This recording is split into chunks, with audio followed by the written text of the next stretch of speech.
All right. Hello, everyone. So today is FedEx Friday, and today we're going to be shaking it up a little bit the way we did it in the last couple of FedEx Fridays. We are going to be flying the A320, something that we don't normally fly, so we're going to be learning about that. Mistakes will be made while we're flying the A320 today, and hopefully those mistakes will not result in anything catastrophic. We're going to do the best that we can do. We're going to fly this big monster from Memphis to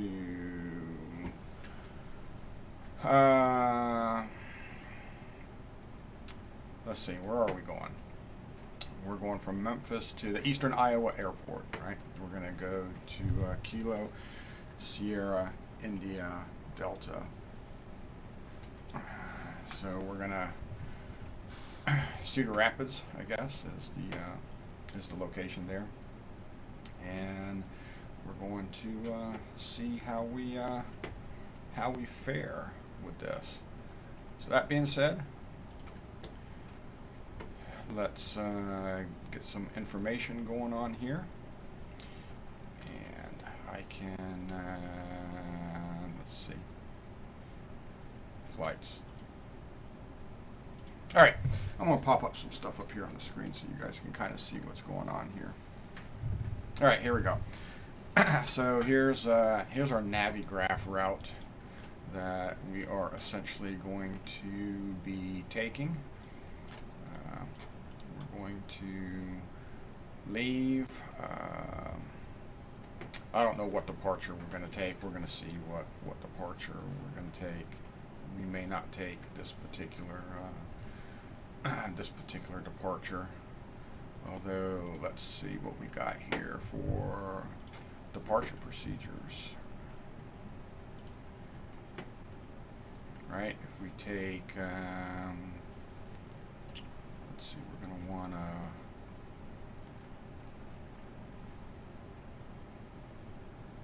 I don't even know which one of these departures. Well, here we go. It looks like the JT5 departure will actually take us to the north, so that probably is the one we want to take. It's just got us looping around. We're not. I don't think we're going to be taking off to the south, but we will see what the winds are doing and what departures we're going to take. If there's a controller here, if there's not a controller here, we will probably depart on runway 27 and then just fly and join that. So that's what those are there. And we already filed our flight plan. We filed it on VATSIM, and we also filed it on SimBrief. Our SimBrief flight plan looks like this. We've generated the official flight plan already. We have that, so that should be available in our aircraft, and we've pulled the weather information up. We've taken a look at that, what that's going to look like on our flight. And the other thing is our flight plan. Oh, let me pull this down here. All right, so there's our flight plan now. We pulled that from SimBrief, and we can say we're going to fly that now. So it's going to stick us right down there. Looks like weather is going to be good the entire way up there. There's really nothing on the radar, and we're going to back the time up as well, so that we don't have to fly in the darkness. So let's go ahead and do that. We'll keep our live weather, but we're going to back up just a little bit. All right, we're going to back up a couple hours, like how about like 4 o'clock in the afternoon. All right, that should give us some good weather. Let's take a look at the outside of our plane. There we go. It's throwing the FedEx colors down here today on that, and here we go, so you can see it. Showing the blue tail, our purple tail there, and let's continue on with our setup of the aircraft and get that. I have to follow a flight plan because a checklist. I've got one that I made up based on some information that I saw from some real world pilots for an A320 doing, since I don't fly anything at all this big, and we will see. I've done the first couple items, which were turn the battery switch 1 and 2 on, turn the external power on, turn the nav logo lights on, the no smoking and emergency exit signs on. I've also set the ADIRS to nav position for each knob. So now we're going to jump up here to back to the top. Let's go to pilot instruments. Let's go back up here. And we need to turn the crew supply on. That's right here. That's the crew supply, oxygen, overhead integrated lighting adjustment, and the and then all the other lighting adjustments that we need to do here. All right, so let's see, lighting panel. Here's the overhead integrated. So we'll turn that on just a little bit there. We can come down here and we can adjust these. Oops.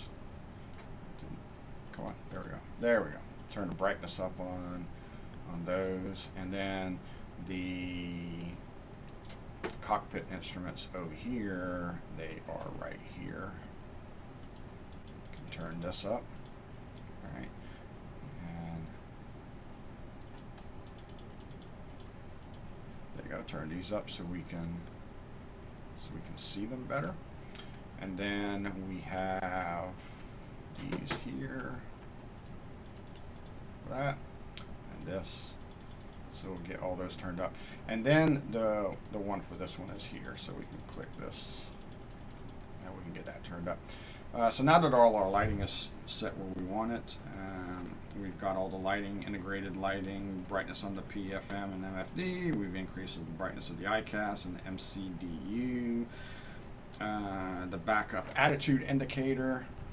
We can do that here.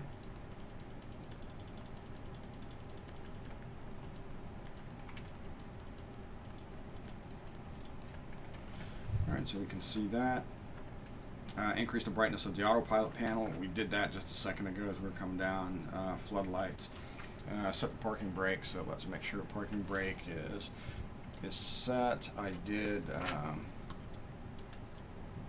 Parking brake is set. It is set on my panel here, so I don't have to mess with that. Speaking of my panel, let me come over here. Let me toss my panel up there. So you can see all those instruments. Set the radio frequencies. All right. And I'm going to go ahead and connect to the VATSIM network. And let me get the keyboard. All right. We get that call sign entered in there. And we need the aircraft code.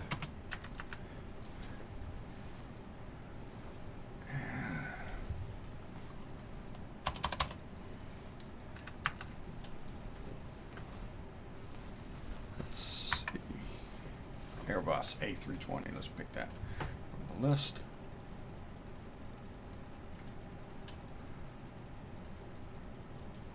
All right, let's go ahead and connect.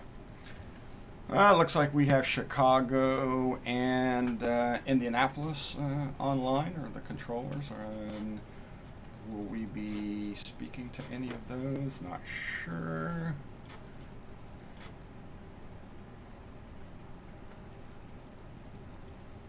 I don't know why they're saying that they're online, but they are not reporting as being online. All right. So that being said, that answers our radio question. All right. So our radio question is that we need to go over to 122.8. So let's set 122.8. I'll set that on my radio stack. 122.8. Flip that over into the regular frequency, and we'll leave the other ones blank for right now. I want to pull some other information here.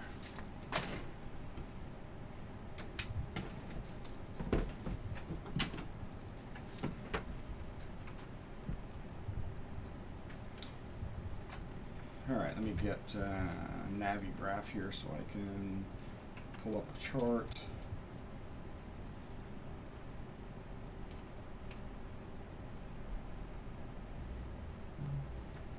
If I can find Navigraph.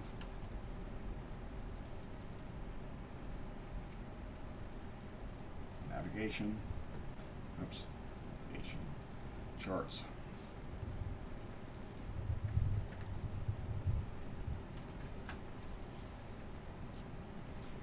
All right, I want to know where my airplane is. There it is. And my flights. I'm going to pull this down. It's going to load this up. While we're doing this, let's go over here and get on the iPad. Let's go ahead and click that on. Get that going.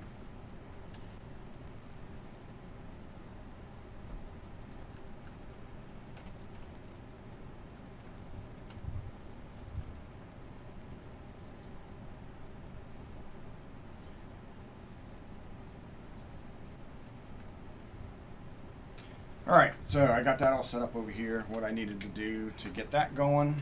And all right, so now we're back to cooking with gas. All right, so now let's do that. We got our radio set up. All right, request fuel, and I'm just going to go ahead and do that the easy way here. I want to make sure that we're toting enough fuel. I'm going to go ahead and bump it up to about 80% capacity there.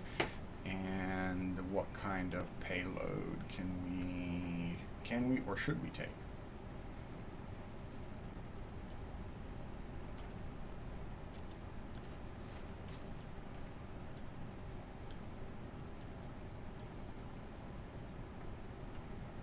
Sure, let's do that.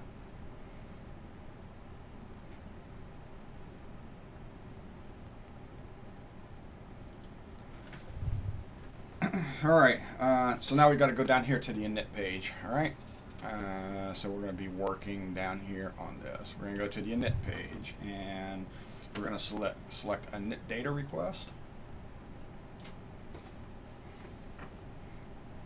Init.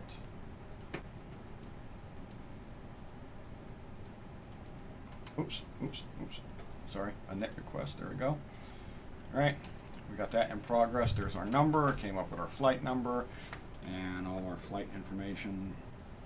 And let's see what we're gonna do. We don't need to update the flight number. Everything looks good. MCDU menu. The cost index was 8, and then we're gonna go over here to the ATSU, and then we're going to go to the AOC, and we're going to enter a weather request, right? And then we're going to click send. And then what we're waiting is for that message to come back and show up on our display here as a company message. It'll show up right here. So we're looking for that. I also can see that here on my panel. Oh, let me do that. So I can also see that here on my panel when it comes. There it is, company message. All right. So now we got a company message. We can go down here and check this. So I'm going to go back to the AOC menu, right? And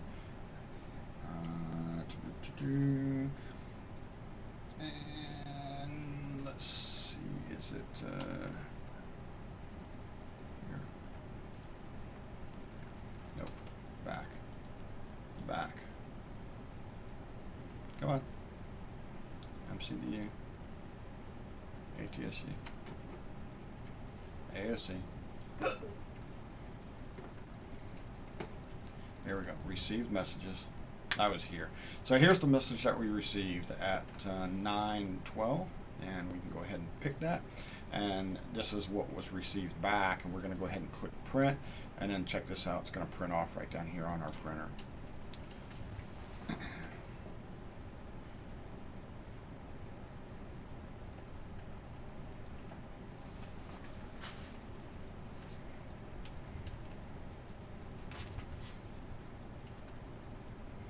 All right, as soon as that prints, I'm going to pull that off, and that's going to get pinned right up here. And I can see on here that our altimeter is 29905. So I'm going to go ahead and make a note of that, 29905. And then it's 3004 right now at KCID. And let's see, winds 1,305 knots, 10 statute miles visibility, clear, and here it's 010 at 10 knots and 10 statute miles visibility, so that's not a big deal with any of those. We're going to go over here to our barometer, and we're going to set our barometer here for 2995. All right, we got that set right there, and then we're also going to set our barometer here for 2995. All right, and that takes care of our primary and secondary, and that also takes care of the next item on there. Let's see. Do I want to become? Look at me, man. Really? You got to ask if I want to become famous. Look at me. I'm already famous, man. I'm already famous. You're here, right? You're here. I'm already famous. All right, so now I'm going to select the MCDU and ATSU and AOC menu. So let's come back down here to this and go back here, and then go to ATSU, and we're going to go to the AOC, and the next thing is perf and weight and balance, performance and weight and balance. So let's go ahead and click that, and select refuel load. All right.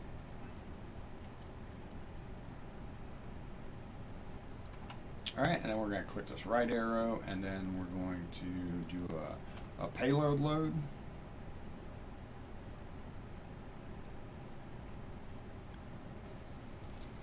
All right, and then we're going to go back over here to the init page, and our cost index is 8, and our cruise altitude is flight level 380. That came off of our flight plan, so we're there. And then let's jump over here to all right, we're going to go to the second init page, and we're going to do our 0 fuel weight. All right, and we can do 0 fuel weight by clicking here, and it's going to populate it in the scratch pad, and then we can pop that. That's automatically calculated for us. And the block fuel, we need to put that in, but you can get that from here. You can't auto-populate that. So here we have 7,560 kilograms, and that's just 7.5. So what we can do, that's the easy way to do this. So we can do 7.5, and then we can just pop that into our block fuel. All right, and then we're going to go to the flight plan page, and we're going to check our flight plan.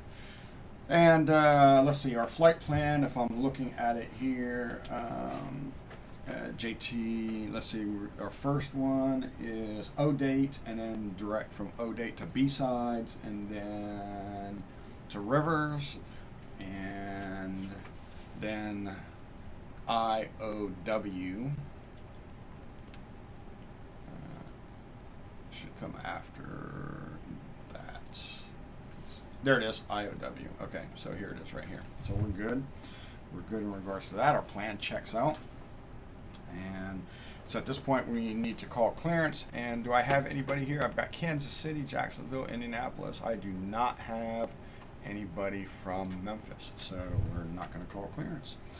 And we're going to go ahead and take off on runway 27, I guess, on the JT5, and we should have that in there. Let's see. All right, let's go over here to let's see, flight plan, and we're going to click on this, and we're going to select the departure. And the departure that we're going to pick, since there's nobody here, we're going to go ahead and go with runway 27. Come on, let me go to the next page. Nope, back. There we go, runway 27. Okay, I'm going to take runway 27, and I'm going to take the JT5.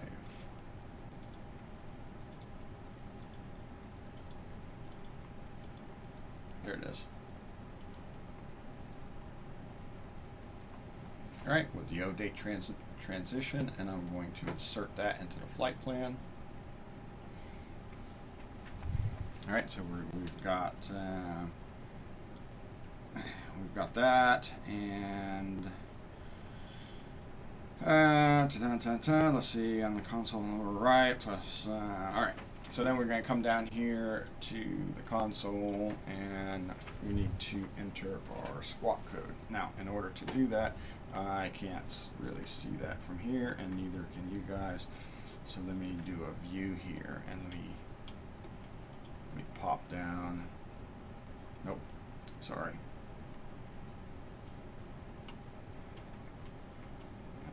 Down here like this. All right, so we're going to click clear here. All right, clear, clear, and clear, and 2200, and that's what. Let's see, we're going to go ahead and squawk 2200. La la la. Let's see, transponders on and alt reporting. All right, get this. Transponder is on.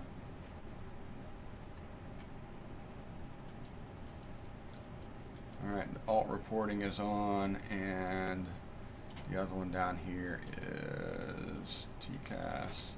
Come on. Come on, there we go. There you go.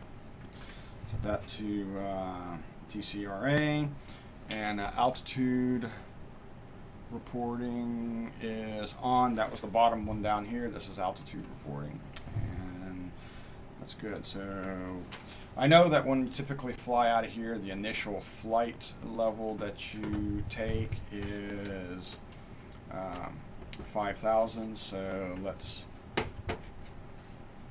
go ahead and do that. Or 6,000, I'm sorry, is what you usually do. It had 5,000 on there. And let's see, all the other, everything's in manage mode. So we're checking for manage mode. That's this little dot, and you can do that. So this right here is engaged mode, right? That's where we control it. And if it's like this, the autopilot controls it, the Airbus controls it. So if we want to manage the speed, then you would do this, and then you would set your speed to what you want it to be. If you want to change, if you want to manually control your heading, you set this like this to engaged mode, and then you can control your heading manually. So we're going to let it control it, and that's the way you do it. So we did that. Now we're going to go back down here to the performance page. Okay. Man, there's a lot of jumping around in here, isn't there?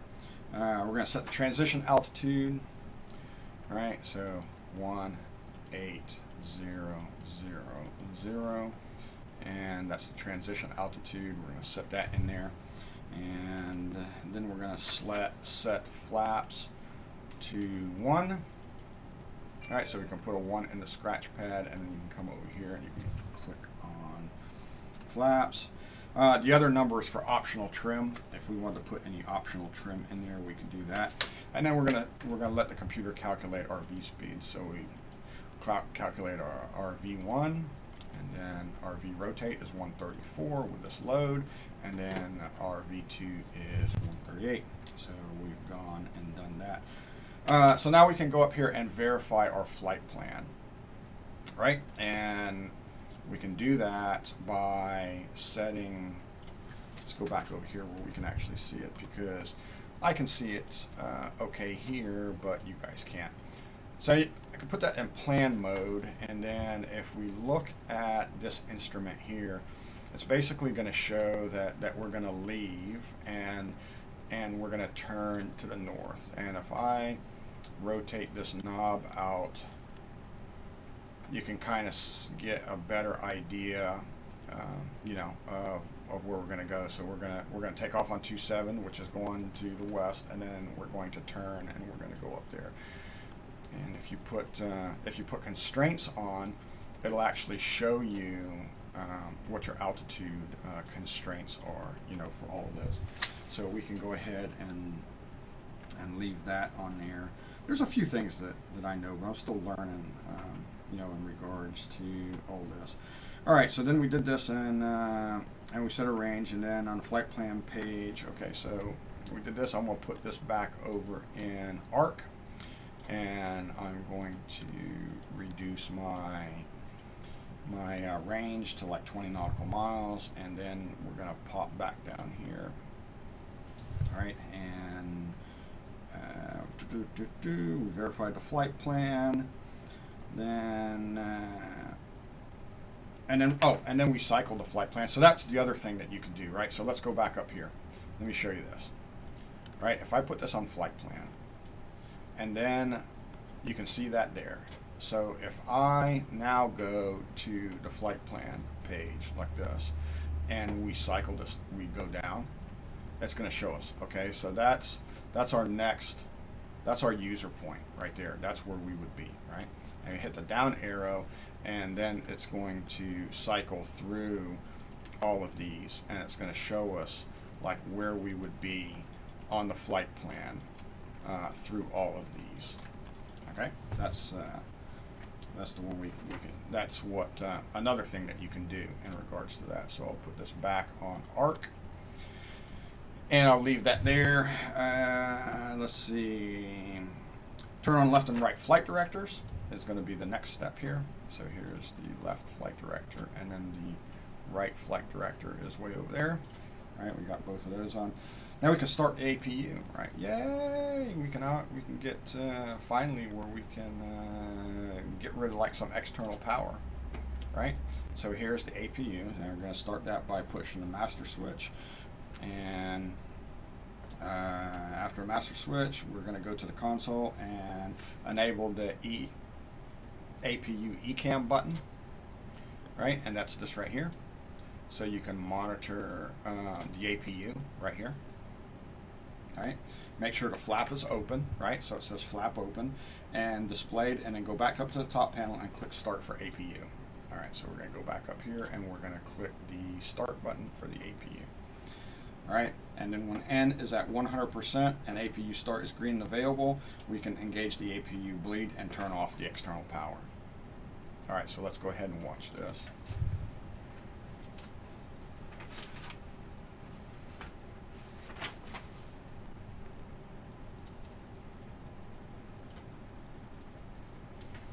All right, so we're looking for 100%.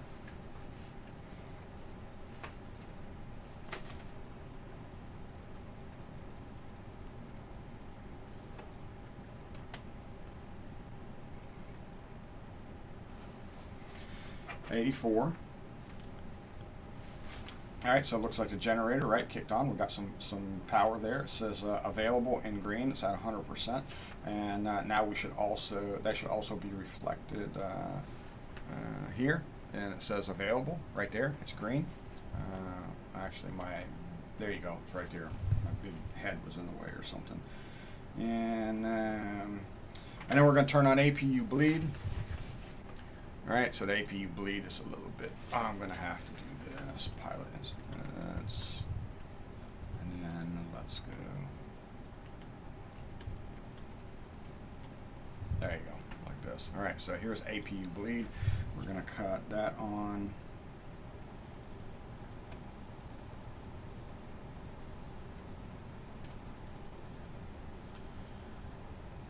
Okay, and then we're going to turn off external power. So external power is right there. We're going to go ahead and cut that off.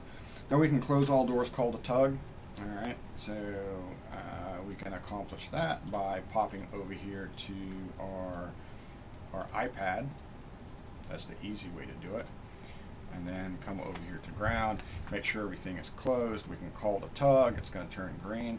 So all the doors are closed and everything like that. We'll come over here to dispatch. We'll check our OFP. And that's not their ground company. Okay, hold on a second. All right. I need to fix that. Hold on 1 second while I correct. While I correct that, I'm going to just go to my, let's see, stand by 1 second. Here's what I'm going to do, that right there. All right, and let's see, we're gonna get rid of that for a minute. Oh, I hate the fact that it enables other stuff.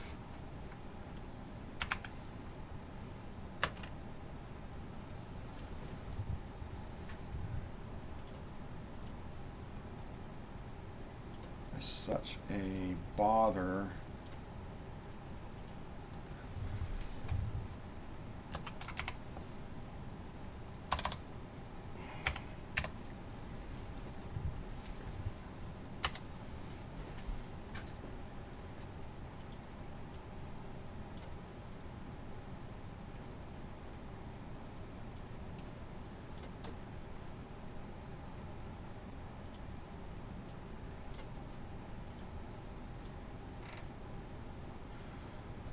All right, now, sorry about that. Get rid of that. Let's see if nope, did it not do it? Why not? Dashboard. There we go. Let me do that. Now we got it. There we go. Now I can see my OFP in here, my official flight plan, and now I've got all the information in here. All right, we can see that.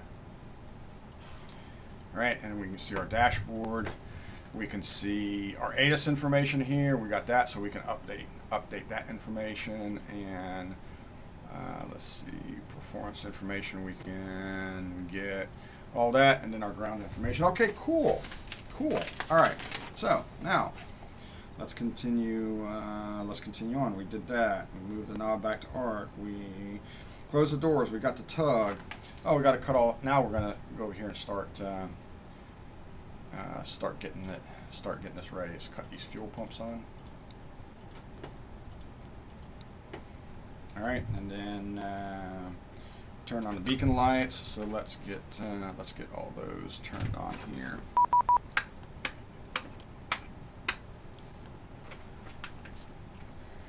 All right, and that was a VATSIM message.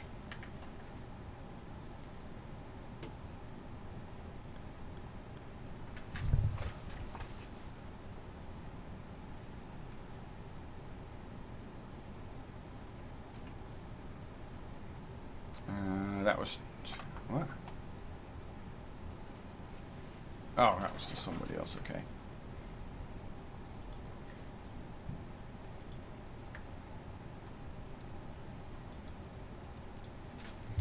All right, so we got all our fuel pumps cut on, and then we're going to jump down here real quick. All right, and we're going to go to the ECAM, and we're going to turn on the engine page. So we see that, and we got some engine information down here. Do we have PSI present? We're looking for PSI. Yep, we got 35 and 35 on both engines. That's coming from the APU bleed. All right, so now what we're going to do is we're going to release our brake. All right, we've got our brake cut off, our brake released. Lock the cockpit door. All right, and we do that from here. All right, there, cockpit door is locked. All right, and then we're going to start push back, and we're going to start the left engine. So before I start the push back, I'm just going to go ahead and start the left engine, and I'm going to do that. We're going to put this, wrong way. There we go. And we got the left engine starting.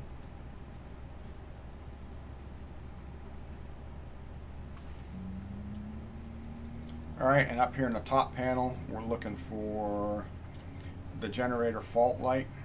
All right, so here's the fault light for 1, and here's the fault light over here for 2. We're waiting for that light to go out.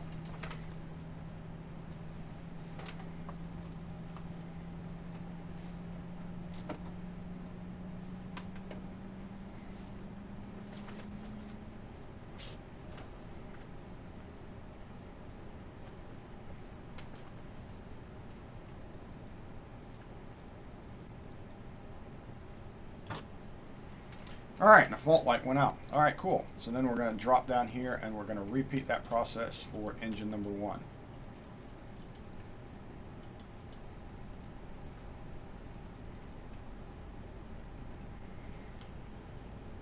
We can see from our page over here that the engine should be spooling up.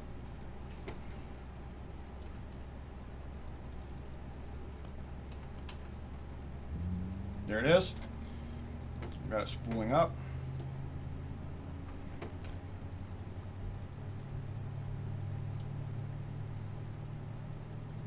All right, we're going to come back up here to the top. We're going to wait on this to cut off.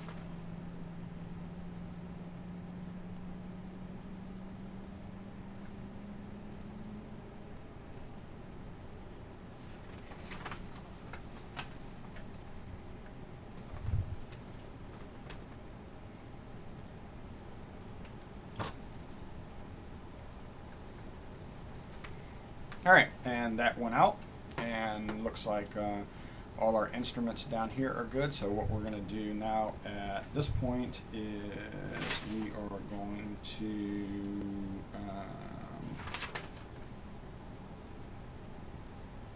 all right, we're going to switch the knob down here back to normal.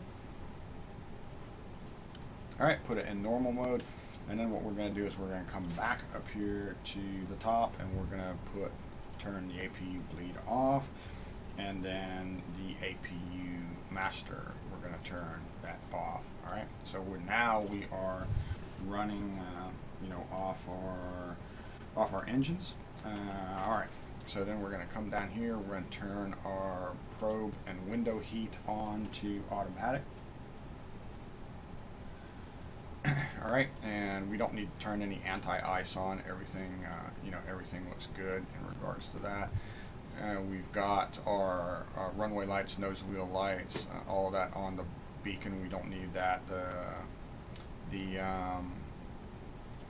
Turn our seatbelt sign on. Let's turn our no smoking sign is set to, the lights are set to auto, so we should be good in regards to all of that. Last thing to do now, we're going to auto brake switch to max, and we're going to arm our speed brakes. So I'm going to come over here and pop that switch on right there to max, and then we'll come down here and we will arm our speed brakes. Let's see, and I thought I had set one of these. No. I thought I'd done one of those, but I guess I did not, so I'll set that there. Oh, did I? Okay. All right, now we're going to check all our flight controls. We can do that from the outside. We'll go ahead and look at that. We request for taxi, and then the last thing we're going to do is check the takeoff config page here on the eCam. But first, before we get too far ahead of ourselves, let's go over here. Let's go to the outside, and let's just check our flight controls. All right. So we got ailerons; those are working. I can see the elevators working. And then the rudder, I can see the rudder is working. All the flight controls are operational and free. I'm going to come over here and click the takeoff config button. All right, and we're going to see that flaps are not in takeoff config, and slats are not in takeoff config. So we're going to go ahead and do that.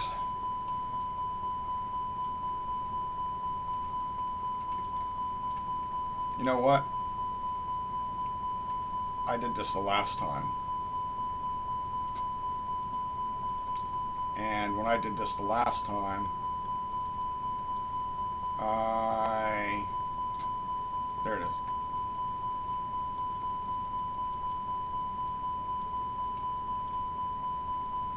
It gave me the warning, and then I did not. The flap MCDU disagree.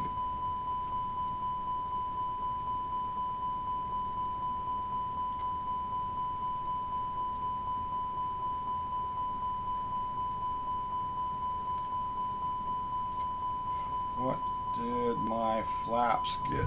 Does this not work? Yep, that works. That should work right there.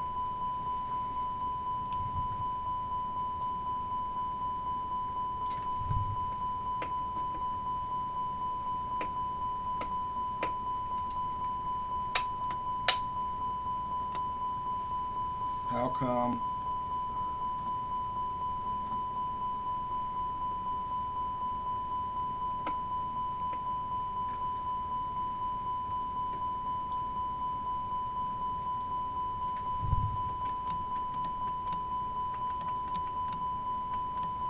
I put them in the takeoff config.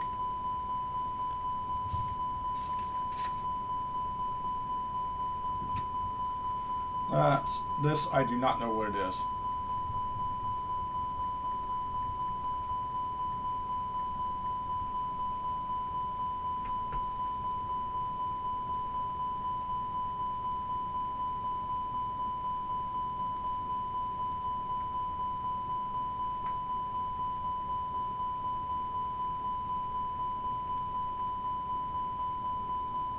That's what that is, slats or flaps. So, and it says that the MCDU disagree. Alright, so let's go over here. And I set it to 1. Why does it disagree?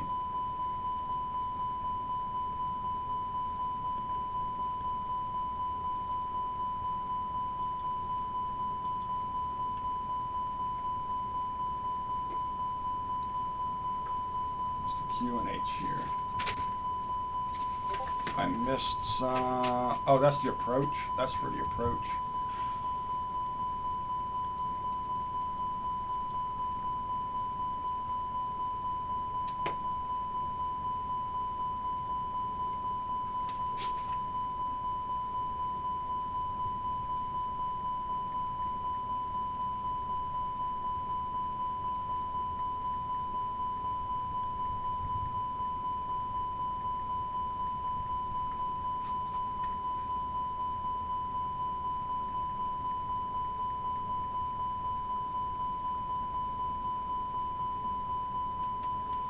All right, let's see.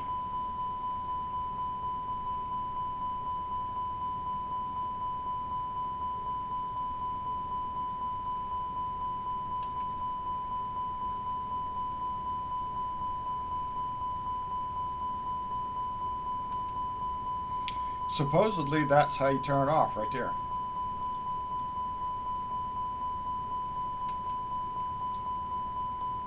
You press it.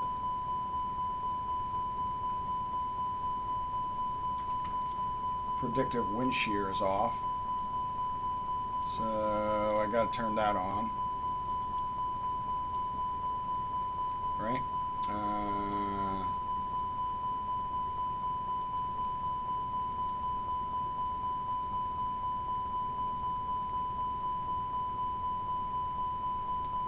What else do we have here? We got that, we got that, we got that. Radio. Man, this is kind of annoying. Traffic 1084 short final runway 3 west, 36 left. So you can, I guess you can do that just by hitting that then. You can check the takeoff config. Is that going to do it?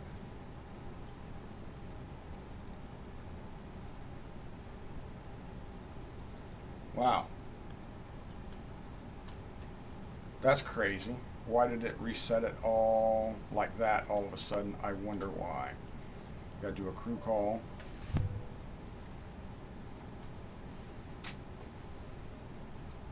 Spoilers arm, flaps takeoff config normal. Are my flaps down? Are they in that position now? They are in position number 1.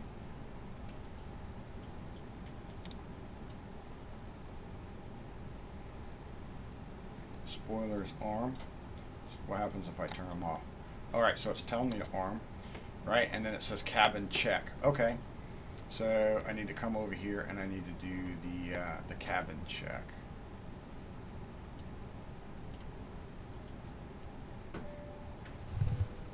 All right, so now it says the cabin's ready. Okay. All right, cool. Well, that just took a minute to figure out. Crazy darn alarm going off. All right. Now, do we have anybody here yet? No, we do not have anybody online at Memphis at this time. So what we're going to do is we're just going to go ahead and jump out here. We're going to take a quick look around. All right, and I don't see anybody, right? So we're going to go ahead and jump back in while this is going on, and we're going to do a pushback. So let's look down here. Let's tell this tug, hey, start pushing us back.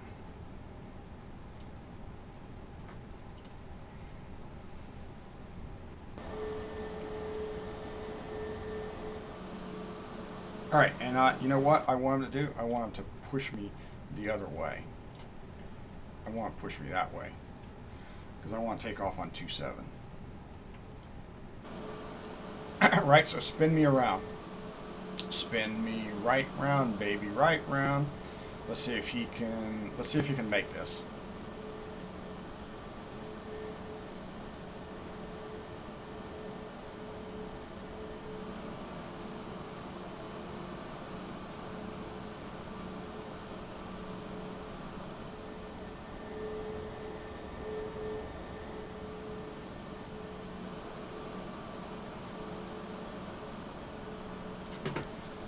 All right, let's go ahead and stop them right here because I can pull forward. Stop. All right, we're going to go ahead and stop the tug. We're going to tell the tug bye-bye. All right, and then we're going to look back out front out here. I'm going to go ahead and set my parking brake real quick. Watch that tug go away.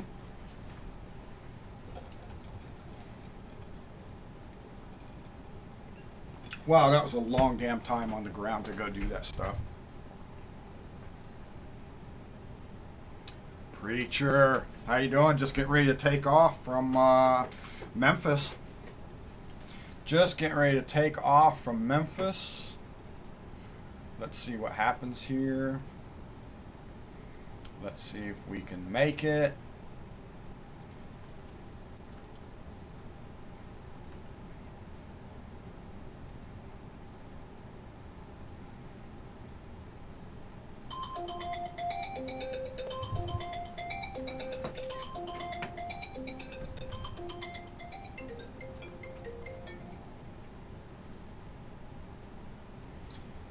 All right. Wow. If I'm seeing the message, download the full package from the website, I'm getting an error here on something. So stand by 1 second. Okay.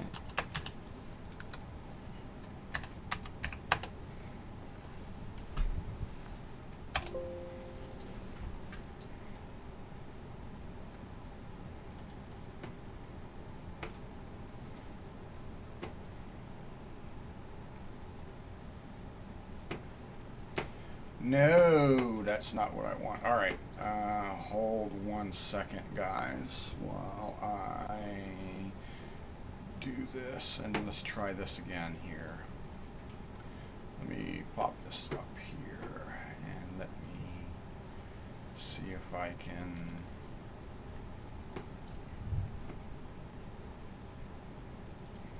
See if I can fix this real quick before I take off.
Having a problem with my FedEx A cars.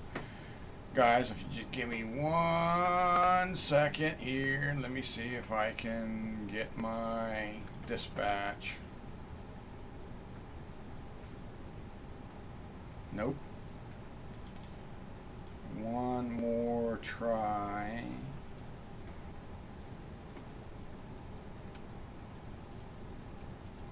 And see if it does this.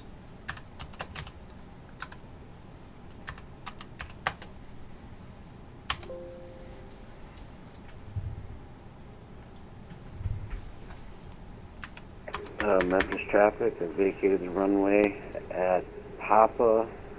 Runway 36 right is clear. We'll taxi to the Air National Guard ramp via Papa, Yankee, Solaris 2590.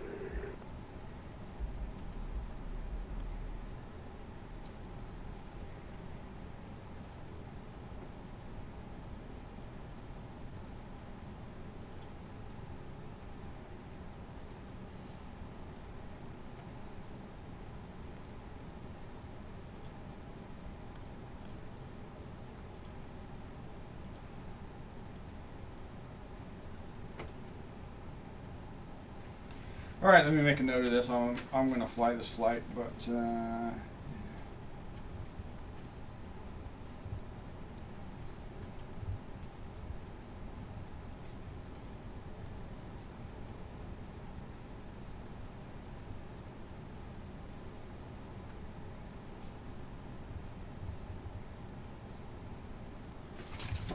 wonder if going to the website here is going to fix this real quick. Let me try this.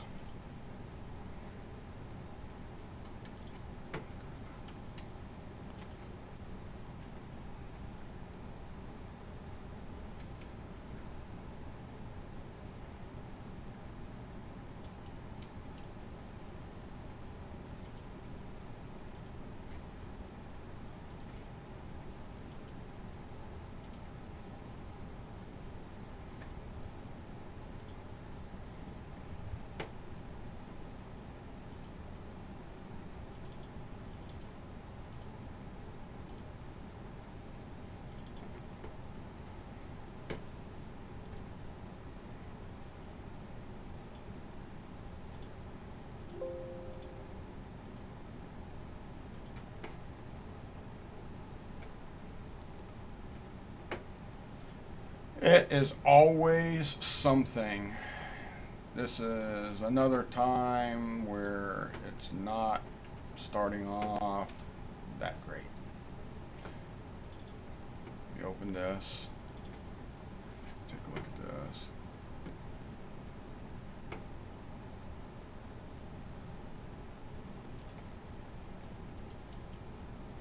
All right, copy.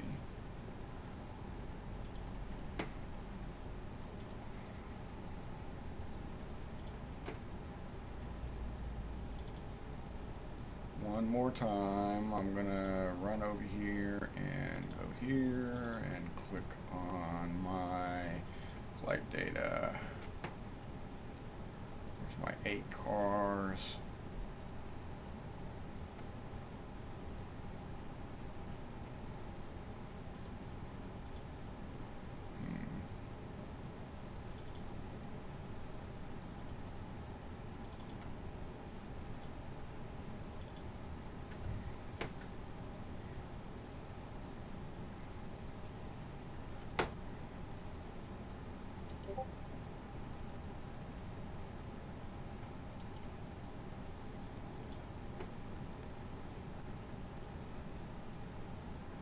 Yeah, that's what I thought it was. I thought it was there, but why was it not found?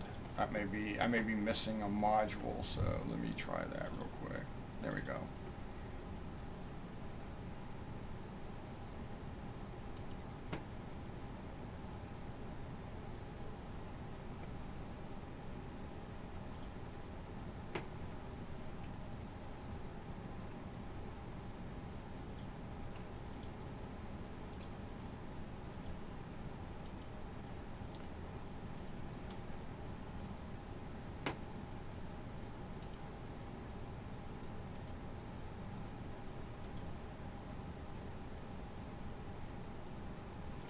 All right, so we did that. So now let me come over here and let me see if I can start this one more time. Run. All right.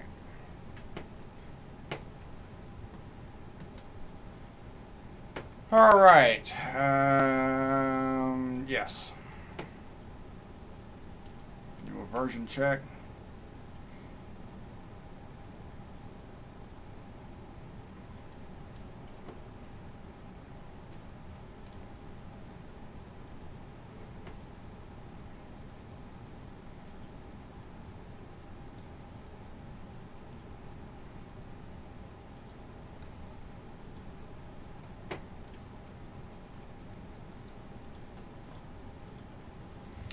Oh.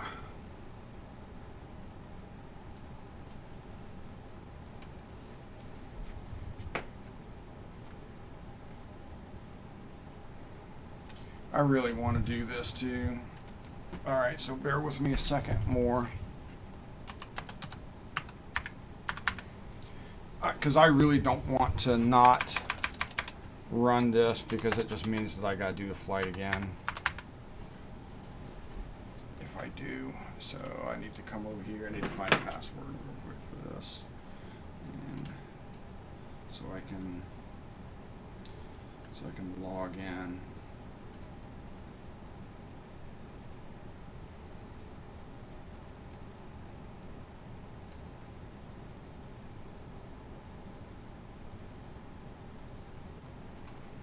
and then we can get this show on the road.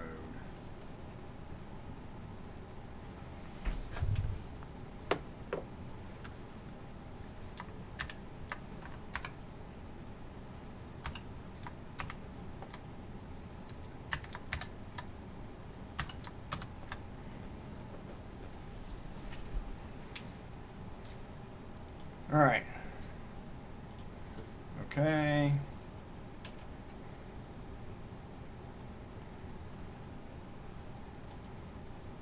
All right.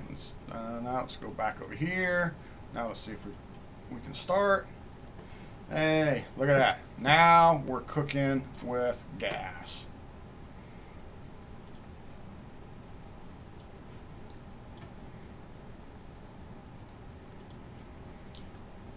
All right. We got it. We got it. Okay. We got it. Yay! All right. Let's get rid of some stuff here. Let's get rid of that. Let's bring all the instruments back up. Let's get this thing rolling. I know you guys are wanting to do this. Let's get the parking brake off, and let's give it some juice. Yep, that's right. Come on. I don't see you out here. Let's join. Giddy up. Giddy up. It's right. Giddy up.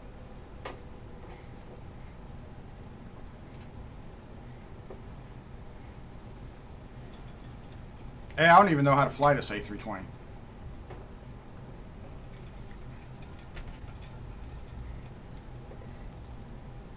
I haven't got a clue.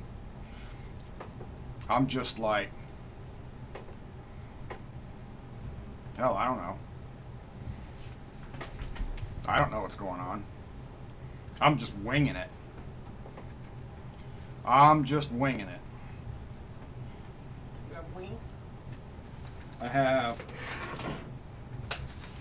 I've got a piece of paper right here that I wrote some stuff on.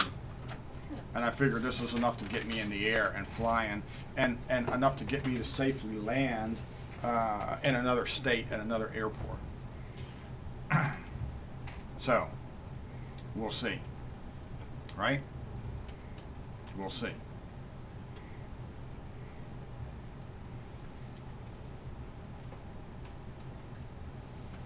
There is a checklist up here, isn't there? Do I have a checklist up here? Can I do this?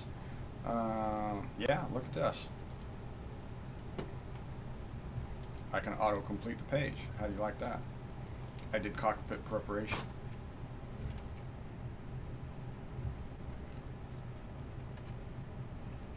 Oh, I hope that didn't mess me up.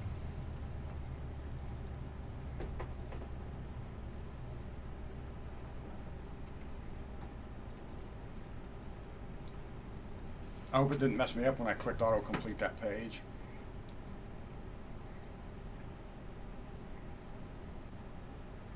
I heard a lot of stuff click and change.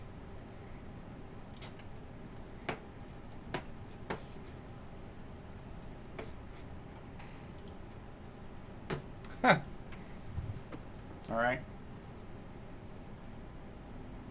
Still got power, right? All right, yeah.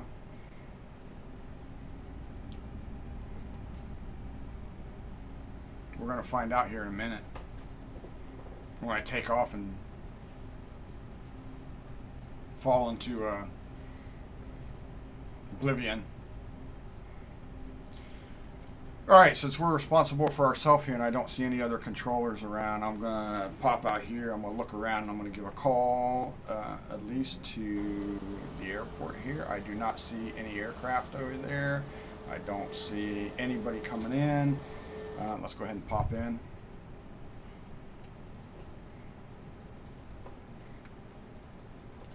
Memphis traffic, FedEx 2056, runway 27, getting ready for departure to the northeast. FedEx 2056, Memphis traffic. All right, here we go.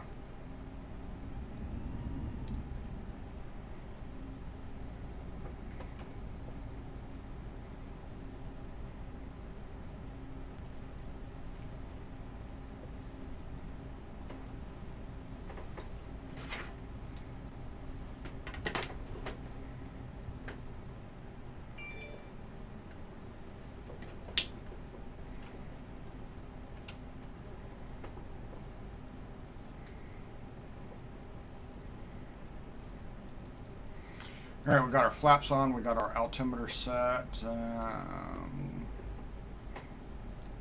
Everything looks good. Let's get ourselves lined up here on the runway. All right, here we are. We're lined up. Let's see, takeoff. We got the auto brakes on. We got everything going. Everything flaps down, takeoff position. Everything ready. All right, no time like the present. Let's go ahead and do it. Oh, wait a minute. Hold on a second. I've got an engine off. How do you think that happened? That wouldn't have been good, would it? Ran out of What gas. the hell?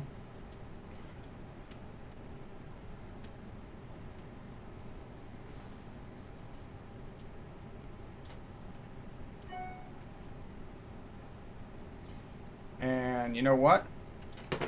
I don't know why. This is crazy. Go ahead and get this thing restarted. That's what happened when I automated the checklist. When I said go ahead and click it.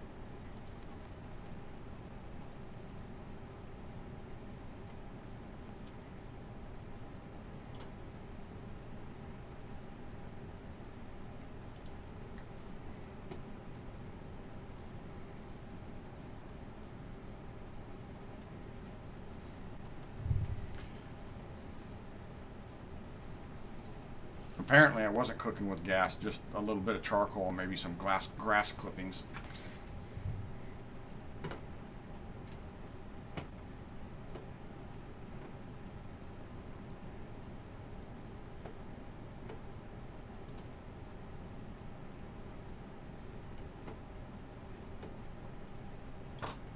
All right, there we go. We got our APU up to,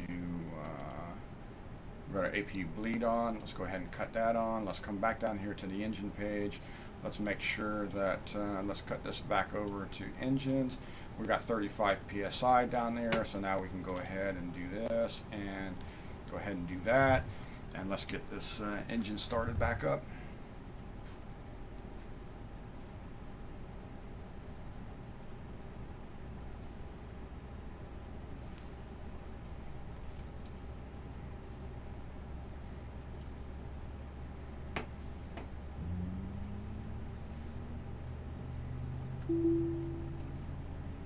Yeah, that would have sucked bad.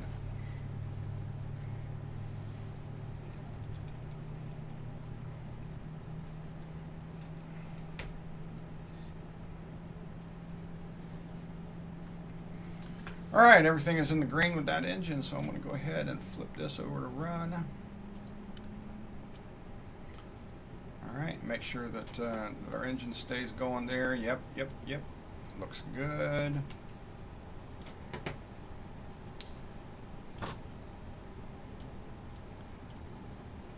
All right, jump back up here to the top, turn our master off, and turn our APU bleed off. All right, there we go. Well, that was not very cool. All right, make sure everything else is kind of set over here. And let's take a look at this. Make sure that everything over here is looking good.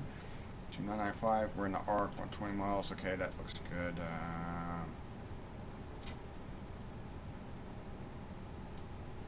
Well, all right.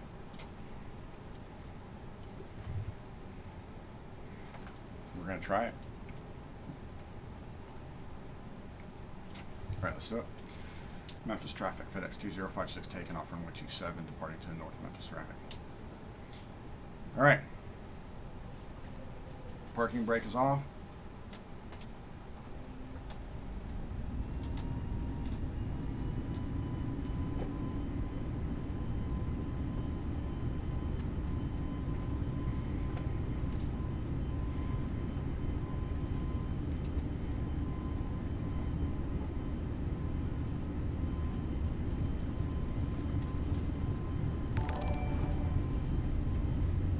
Hey, Colonel, how's it going? Just now taking off. Just now taking off, departing Memphis, going to fly to Cedar Rapids. All right, here we go. We're at rotate speed, and let's go ahead and start to pull back.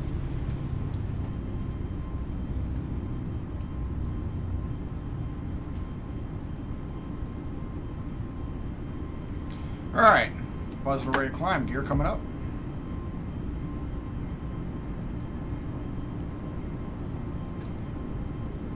All right, we've got our constraints on. Going to continue to climb here until we get to about 2,000 feet. Yeah, well, I don't know. We're going to see, Colonel. I don't fly an A320, right? I fly a much smaller aircraft. So we're going to see. We're going to see what happens. This is like the third time that I've flown it, so it's kind of a learning experience. Still working off a checklist, still trying to do some stuff, and it's interesting. It's interesting to say the least, right? So let's go ahead and turn the autopilot on, and let the autopilot here take us where it wants to take us.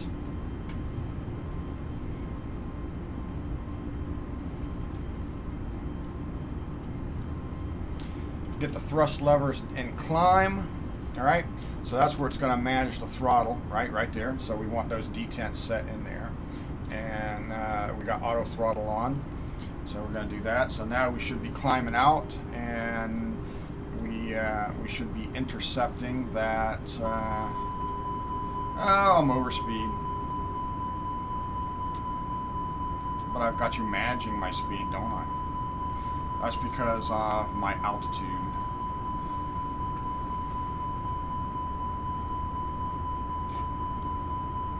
And the other thing that I find interesting here, I got a thrust lever out. There we go. There, now thrust levers are in climb. I can't seem to reset my caution here.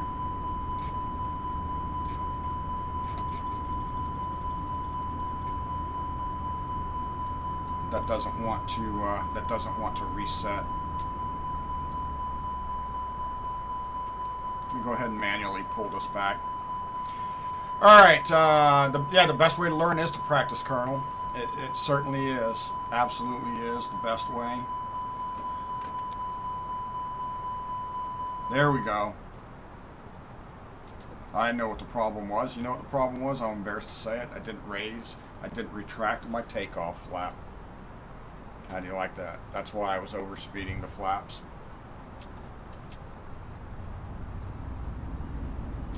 There we go. Get it back in climb detent and let it do it. Yep, I was overspeeding because I didn't retract my flaps. What have you been up to? Are you out flying? You doing any circuits?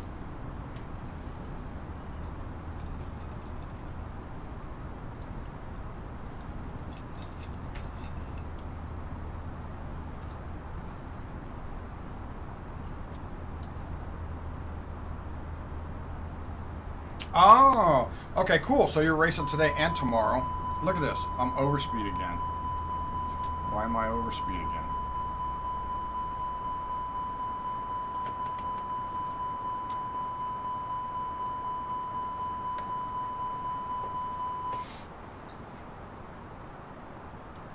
That's weird that it wants to overspeed. I'm going to go ahead and climb.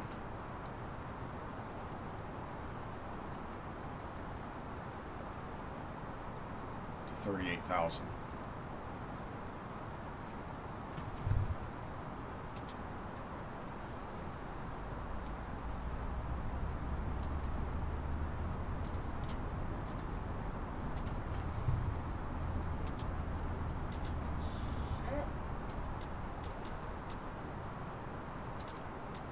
There.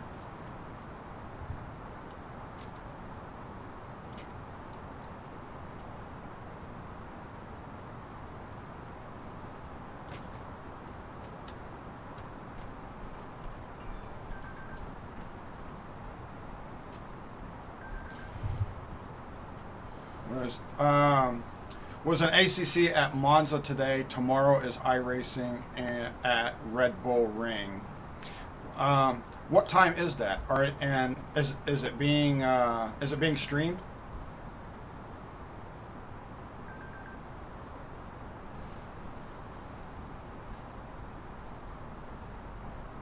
3 p.m. All right, cool. All right. For the people that are here, for the viewers, and even if you watch this later and you see it, Colonel Fork 85, great streamer. Watch him, Microsoft Flight Simulator. He's going to be racing tomorrow, 3 p.m. You know, catch his channel. Go out there and like his channel, please. It's a wonderful community out there. You know, these guys support me as well. They come around, they take a look every once in a while. I appreciate it. I greatly, greatly appreciate it. Thank you very much for being here, Colonel, too, and hanging out. You know, I enjoy the company, so it's cool.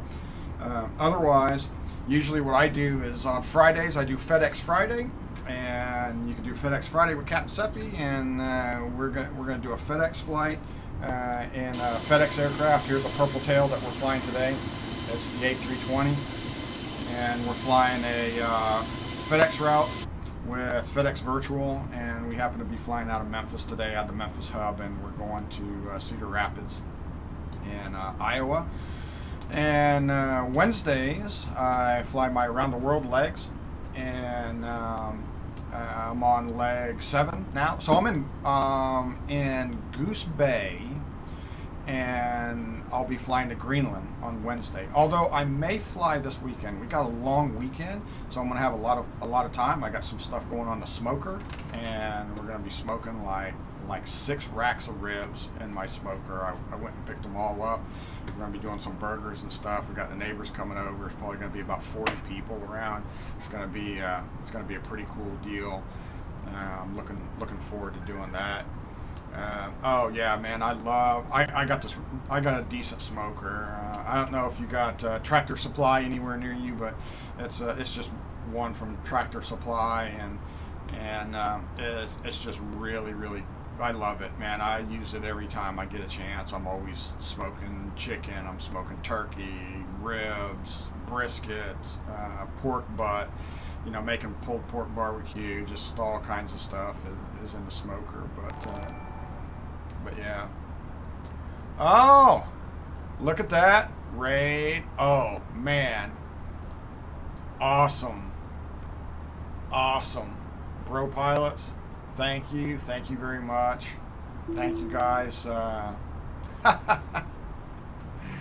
Thank you guys for coming out. It is much appreciated. I'm Captain Seppi, and you're with me here on FedEx Friday, and I'm just learning a little bit about an A320 here.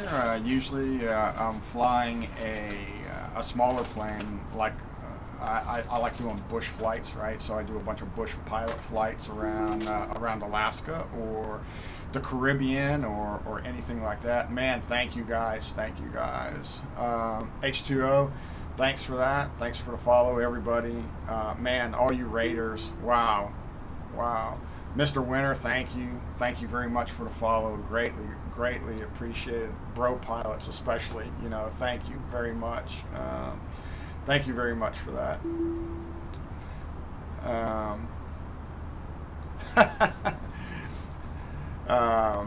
Awesome. I'll do a barrel roll. Do a barrel roll on an A320. Hey, you know what? Hey, I'm down. Okay, here goes. We're gonna do a barrel roll. So I'm learning the A320, right? So I've got it here in autopilot. I'm gonna go ahead and disengage the autopilot. We're gonna go to an exterior view. I'll disengage the autopilot. We're gonna do a barrel roll. I'm at 18,700, 900 feet now.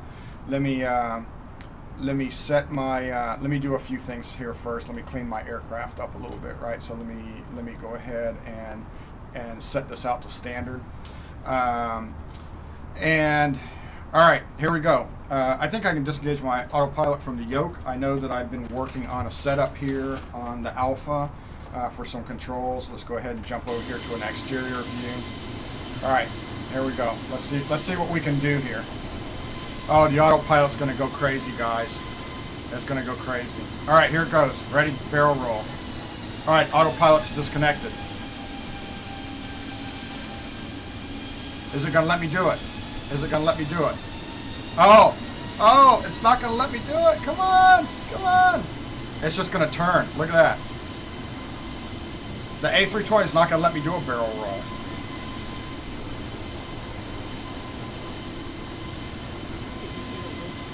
Oh, come on. Come on. Come on. Come on. Come on. Come on. I'm trying. No. No, it's going to let me do that. All right. All right. I tried, guys. All right. Let's get the autopilot back on. What am I going to do here? All right. Here we go. Here we go. Wow. Climbing like mad. All right. All right. Let's get back inside. Let's see if I can fix what we're doing here. Cut the autopilot back on. Go back on autopilot.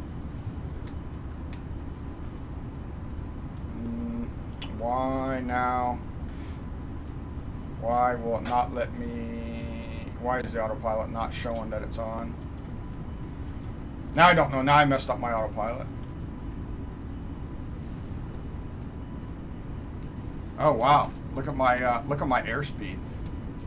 Look at my pitch. Wow. I need to fix this. I need to fix this manually. Let's see what we can do here to fix it. Yep, tried. I don't know. Like I said, I don't fly the A320. I'm learning. I'm learning. You're going to catch me in a bush plane or you're going to catch me in like a TBM. I'm doing an around-the-world flight in a TBM 930. So that's what I do on Wednesdays. And you can catch me. I'm getting ready to go to Greenland from Goose Bay. And it's a coastal thing. So I went all the way up the eastern United States coast. I'm going over to Europe. I'm going all the way down the western coast, the western of Africa, side of Africa, around the Horn, up all the way around the course. Same thing around Australia, around Russia, then over to Alaska, all the way down South America and around the bottom, and then I'm going to be coming up the top and then across the Caribbean and then back in a TBM 930, all with real weather on the VATSIM network as much as I can. All right, so let's see. I need to level off here a little bit, right? Let's see, flight director is on, auto throttle is on. Need to get back on my plan here. Let's see. Zoom behind me. All right, you're saying zoom behind me. All right, let's take a look behind me.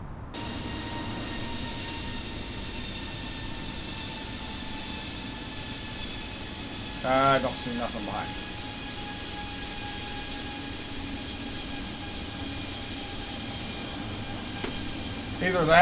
Either that, preacher, or you're like in a cabin and you're like pounding on the door, right? That may be. You may be back there somewhere pounding on the door since I'm up here trying to roll the aircraft around. Now, this is a good question. Why? I wonder why the autopilot is off now. Why is it saying the autopilot's off? That I don't know. Ground spoilers, I just saw those were on. Let's go ahead and take those off.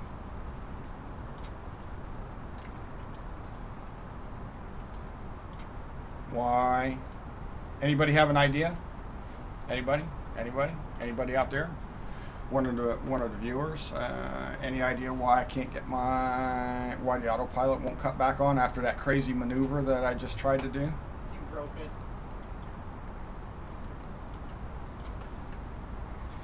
For grins and giggles, we could check the circuit breakers, huh?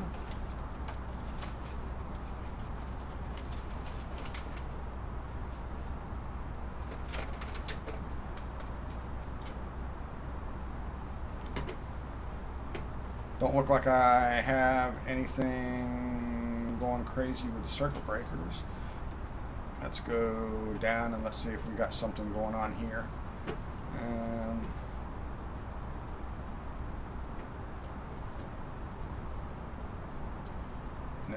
No, don't see anything going on, but sure enough, that joker won't turn on. All right, flight director left and right is on. Ah, dang it. So the flight director left and right is on. Oh, this is set.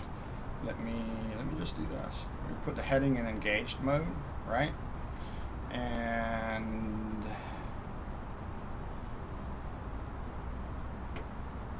set for, let me go back over here to managed mode.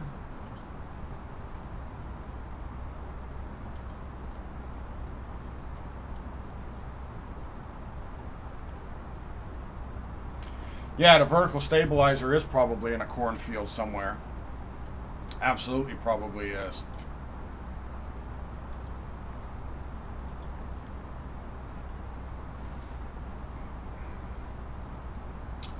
Absolutely is. It's showing. Look at this. My track is like way off. This is crazy. I probably most definitely broke something.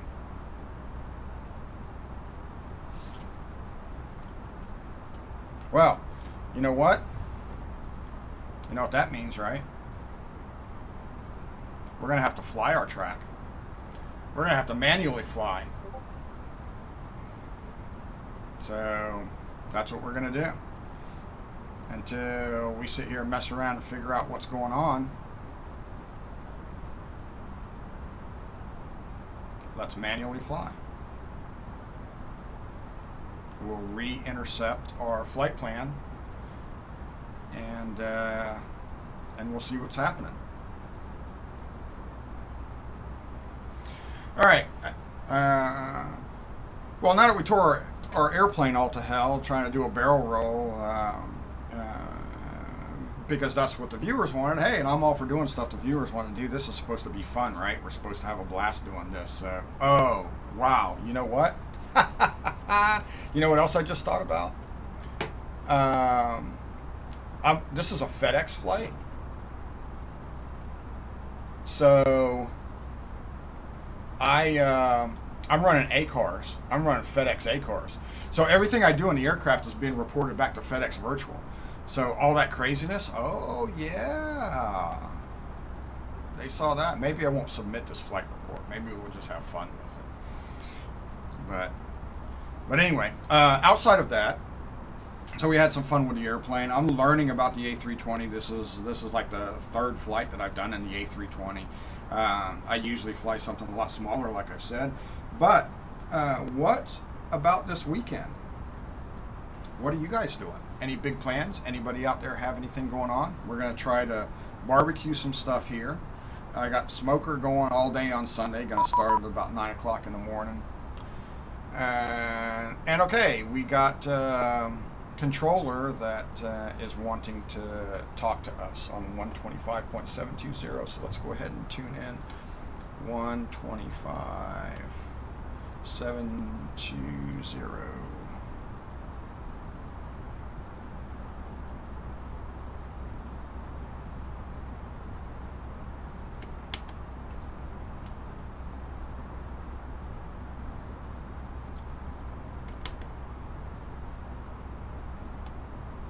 Seven two zero 125.720. Oh, I'm sitting here jacking around with stuff and I'm not paying attention. And again, wow, this is gonna be fun. Kansas City Center, FedEx 2056 with you at flight level 260, headed up to flight level 380. FedEx 2056, Kansas City Center, squawk 1147. Alright, we're going to squawk 1147, stand by. Alright, he wants us to squawk 1147, so we're going to jump down here. Oops, we're going to jump down here, and this is the easiest way to do this, so you guys can kind of see what's going on. Go one more time. And clear. We're going to do 11. He said 1147, right? I didn't write it down.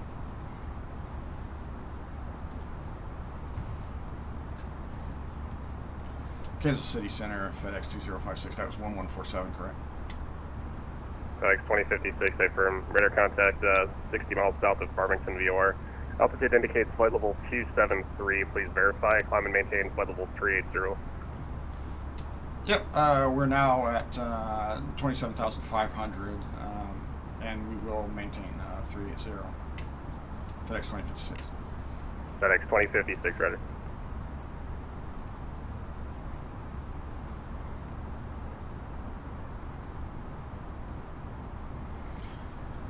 All right, yep, chat. This is going to be an interesting one right here. This is going to be interesting. So let's see what we can do here.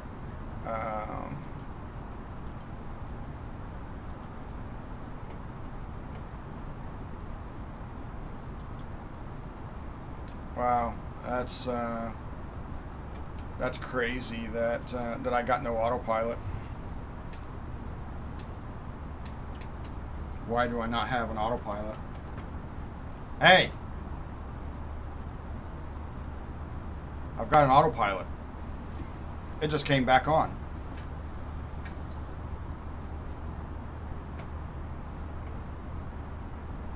How do you like that? Now if it'll just fly my course.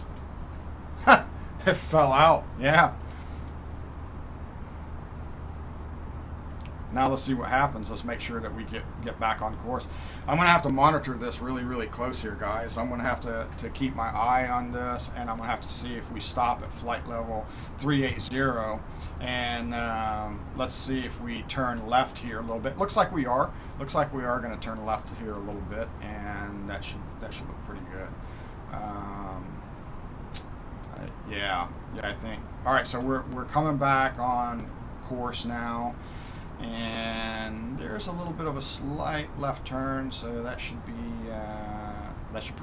pretty good. Pretty good. Look on my 6. All right, here we go. I got nothing, man.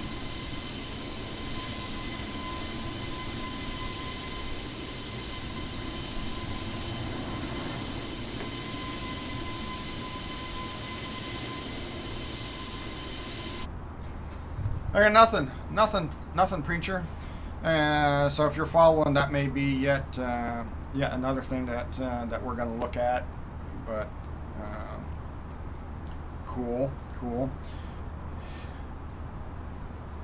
That was fun. That was fun trying to barrel roll. Oh yeah, that was good.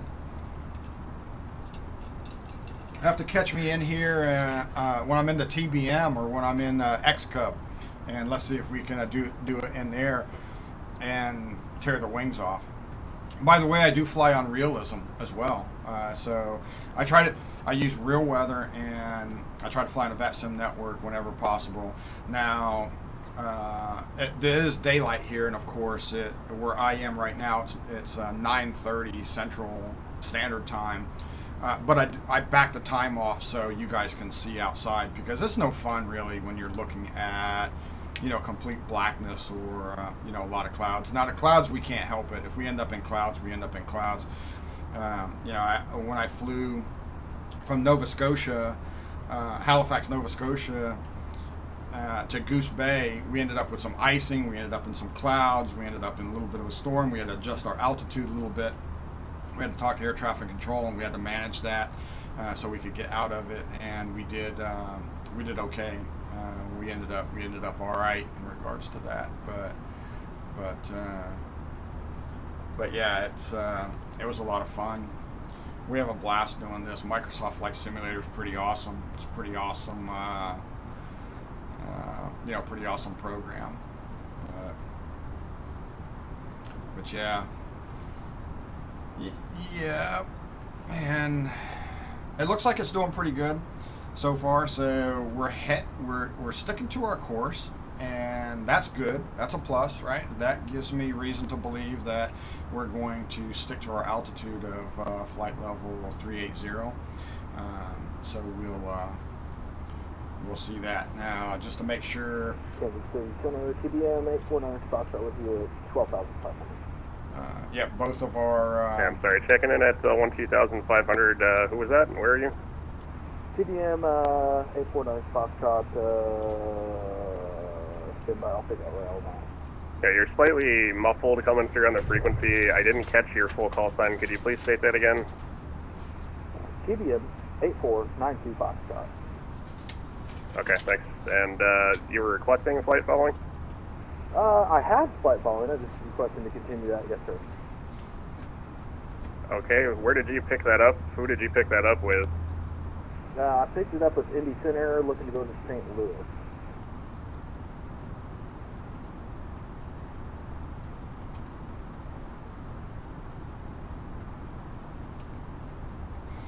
All right, so it looks like our vertical speed is coming off a little Number bit. 842, correction, number 849 and that's Foxtrot, squawk 1161, just for clarity, you are not under any radar service as far as I am aware, and have been made aware from Indy, so let's start with that.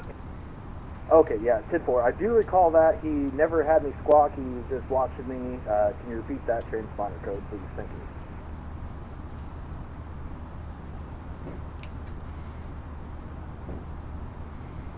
All right, yep, so our vertical speed is coming off. We were at 1,700 feet per minute. Now we're down to about 1,500 feet per minute.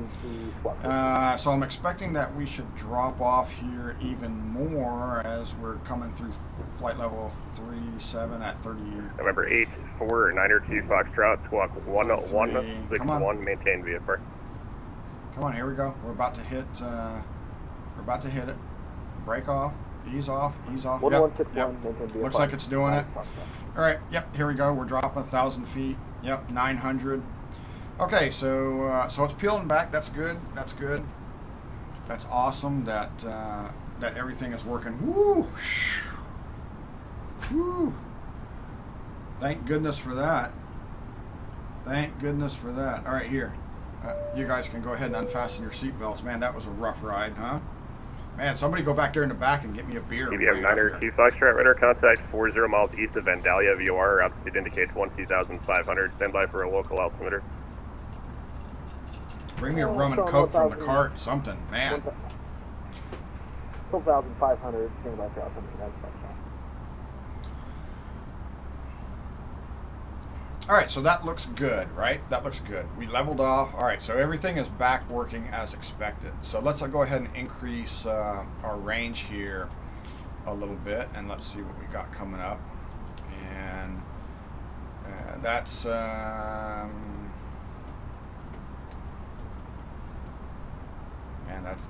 out a pretty good ways, 160 miles. Looking. So there's the rivers. All right. And what we got looking on the map is this for you guys. So here we are. This is where we are right now on the map. And you can kind of see we are about a third of the way. There's our little aircraft right there. The weather looks good. I don't see anything standing in the way as far as precipitation or anything like that. We can pop over here and look at our winds, right? We can bring windy up. And we can take a look at what KBM 902 Foxtrot, Centralia, altimeter 3002. I'll show St. Louis as your destination, and just verify the type TBM. Yes, type TBM 3002 St. Louis is my destination. That's fine. Yeah, TBM 9, is that correct? That is correct. That is fine. Thanks. All right, so here's Iowa, right? And we're going to go up there to Cedar Rapids.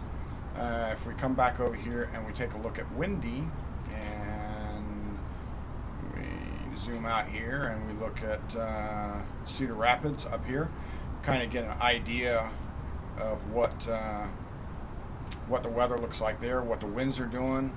It doesn't look like anything in regards to winds. I mean, I don't even barely see anything. You see like these little lines on here, and it shows you the direction that the wind is traveling.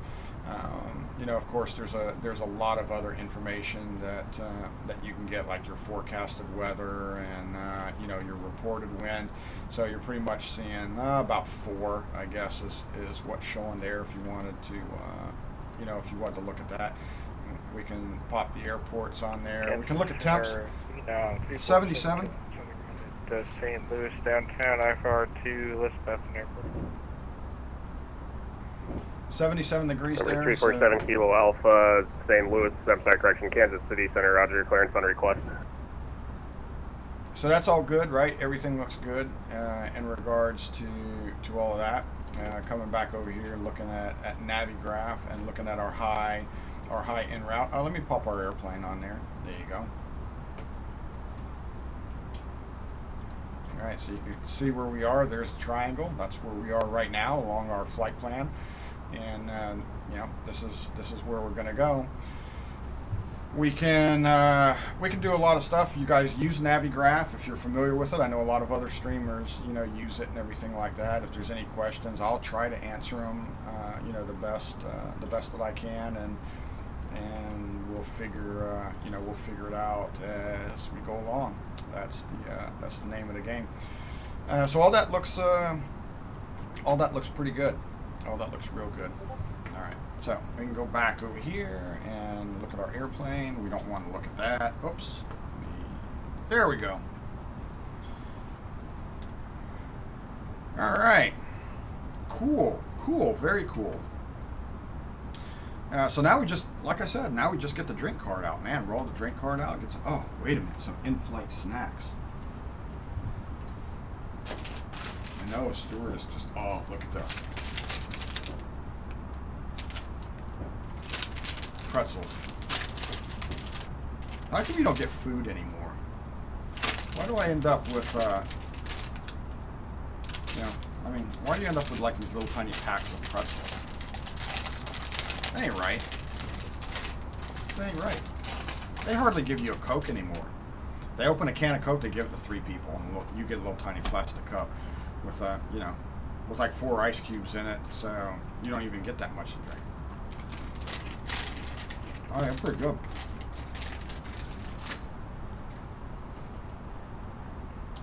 Big dollar pretzels.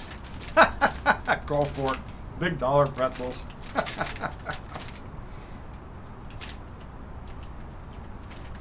I gotta be honest. My wife likes these little bags of pretzels. And I stole this out of her box of pretzels before I started my stream.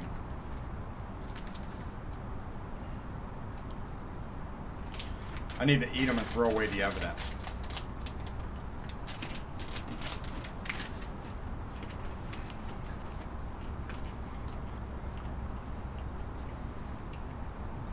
They are good.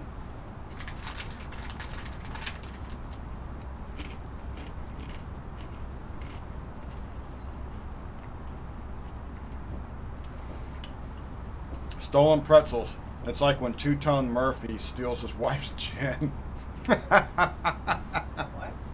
Number 347 Kilo Alpha, forward clearance, advised ready to copy. Absolutely. Ready to copy 347 Kilo Alpha. Colonel. 347 Kilo Alpha, cleared to Elizabethtown Airport, plus 5 departure, plus direct. Maintain 2,600, departure frequency 125.72, squawk 1135. Wait for him to read his clearance back. Alpha 347 Kilo Alpha, cleared to Elizabethtown Airport, plus 5 departure, plus direct.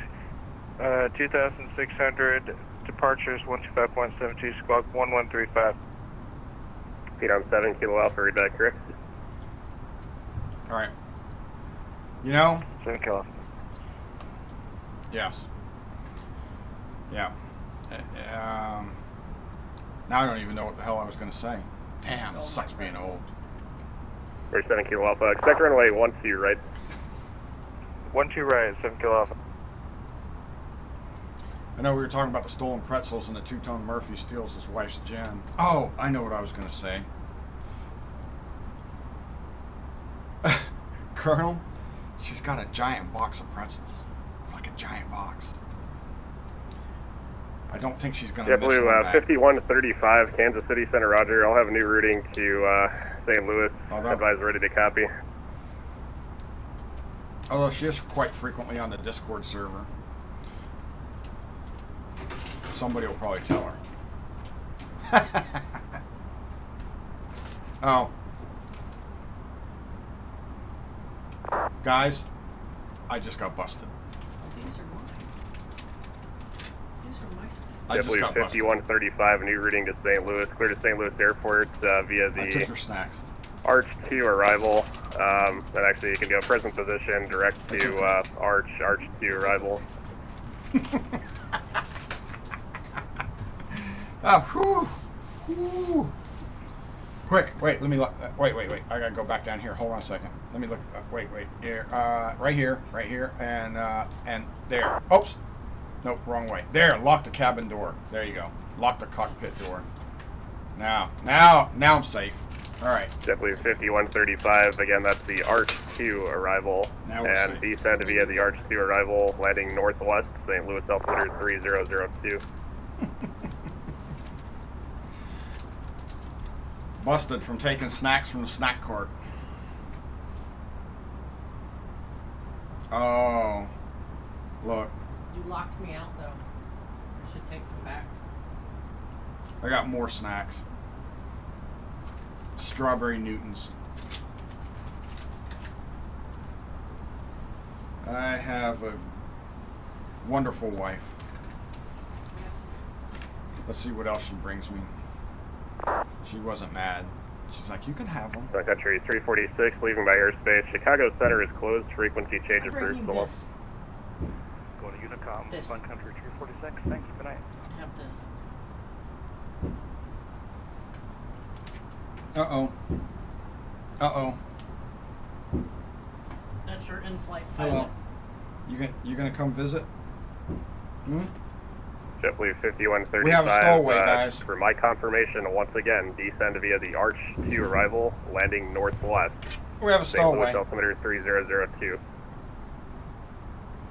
I found a stowaway.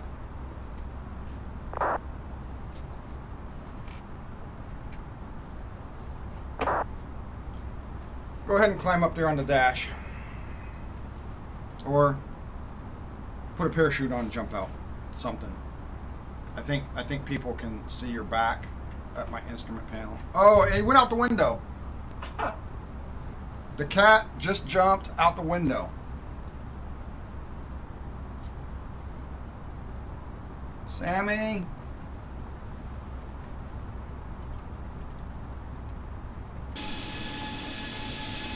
Sammy? It's a long way down. You've got a parachute. He's doing a halo. Bye.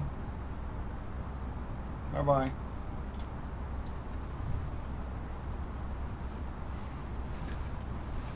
All right. Oh, that was fun.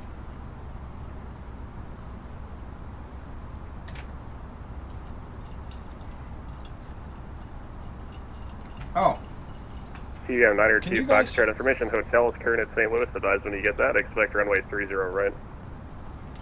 can you guys hear this if I play?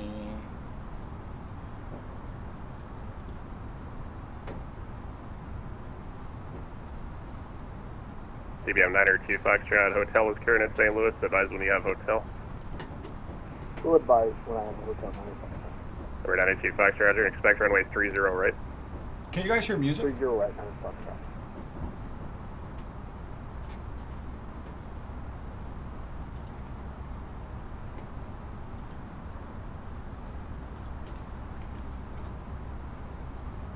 Okay. Let's see. Let's see if this.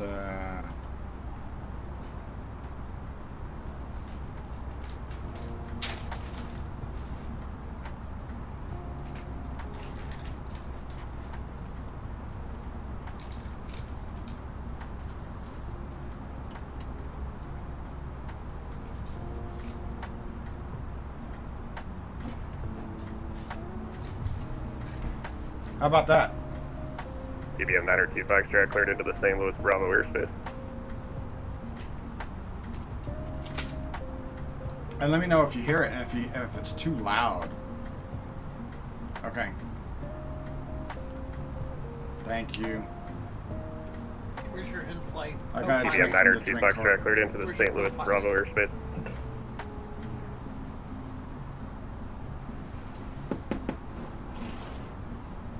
He probably won't eat it. A bit quiet, not too bad. Okay. Let me see if I can raise this up a little bit.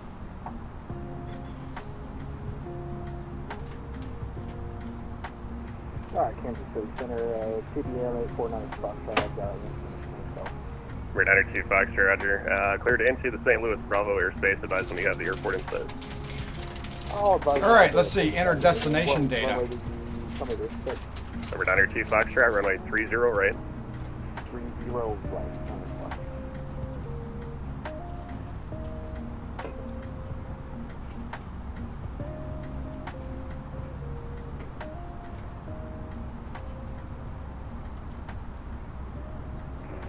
City Center, get anything on packet 2 Tango Lima, flight level 210 for 360. No, packet 2 Tango Lima, Kansas City Center, roger.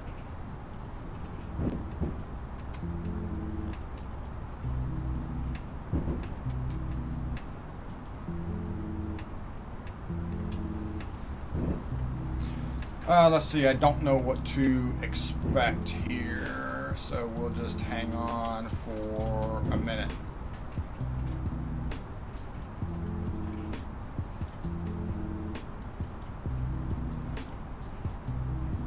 Whoa, come on, crazy mouse.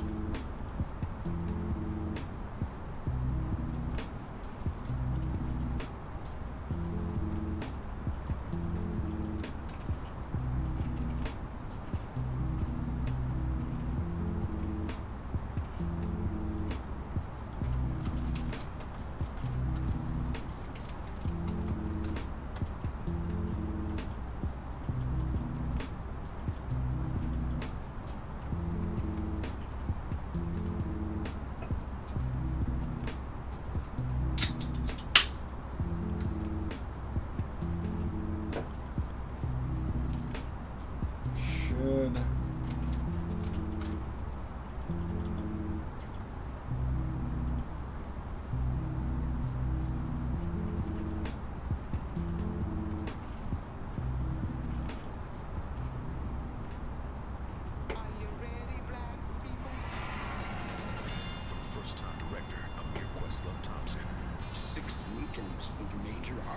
But it wasn't just about the music. Critics rave. Summer of Soul is electrifying. We were coming together to say this was our world. What you experience is nothing less than the sound of freedom. Let's go do it! Summer of Soul, rated PG-13, may be inappropriate for children under 13. Now playing in theaters and on Blu-ray. all right, we'll just see what they have to say for us. DoorDash is super easy, But guys. we're getting pretty I close, love though. shopping around my town. We're getting And pretty now close. I can do that and get paid. Not to mention the So we'll be sign-up starting process was our so easy. we'll be starting our descent Download the here DoorDash driver soon, app hopefully. today to get started. Kansas Center, Phenom, 247 Kill Officer, ready to taxi once you're ready. His flower shop is blooming. To keep up with high demand, he must strengthen his business's roots. Just 1 second. Faraz's flowers. Hold, please. Hi, how you doing? All right, we're gonna see if I burst this into flames. Hire the people he needs. Hopefully not. Indeed you do. When you sponsor a job, you immediately get your short list of quality candidates. Number 347 Kilo Alpha, roger. Which ramp are you located on? Visit Indeed.com/credit and get $75. We're at the restaurant for 347 Kilo Alpha. Terms and conditions apply. Number 7 Kilo Alpha, runway 12 right, taxi via Alpha Bravo 1, cross runway 23 at Alpha. About 120 nautical miles. So let's Alpha look at a Bravo checklist 1 here. cross 23 at Alpha 1. Because again, shit, Or at guys, Alpha, I sorry. don't know what I'm doing. I'm like the pilot that you don't want in the front of an A320. Not yet. Put me in a TBM. Put me in a King Air. Put me in a Duchess. Put me in a Cessna. Put me in an X-Clip. Put me in a Piper 152. And for 347 Whatever. Kill Alpha, can we request to take Bravo Fly the 1 to daylights out of 12 it. right? We're There's local one arm to behind my Bravo than back. Alpha. Shit, put me in an A320 and man, You know, holy 7 Kilo crap. Alpha first. It's like a 7 Kilo Alpha. bunch of monkeys up here running around. I don't know. JetBlue 5135 information. Hotel is current. Advise when you have hotel. Expect the visual approach. Runway 30 right. Wait, was that me?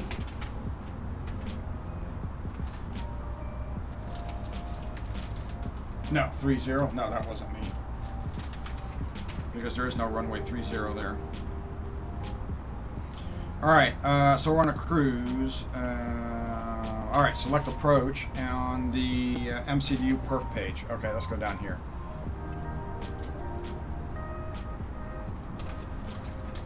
Perf. Okay.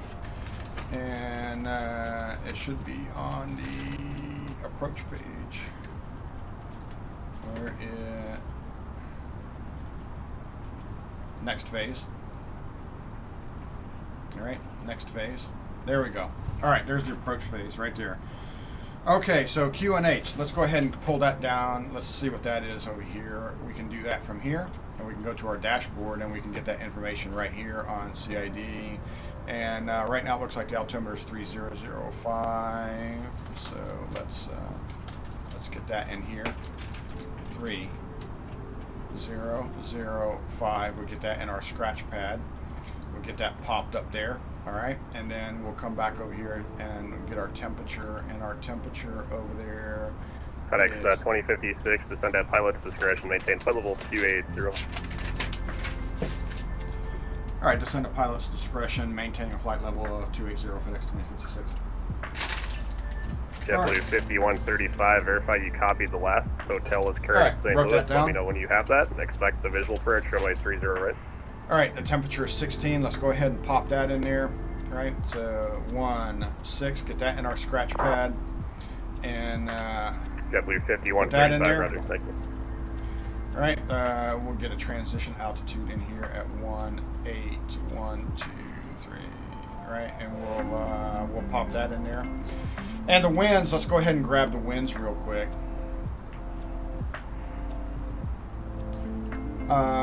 The winds are 090 at 06. Now 347 Kilo Alpha flying short 1 to red, Bravo 1. /06. All right, and we'll get that popped in there. Okay, and we're gonna put 200 feet right here. All right. Phenom, 7 Kilo Alpha runway 12 right, cleared for takeoff. Wind 130 at 3. 1 to right, clear for takeoff. Phenom. Okay, so he wanted us to, he told us that we could go down, so let's go ahead and go down to 2800 or flight level 280. All right. How's the music? Is the music too much?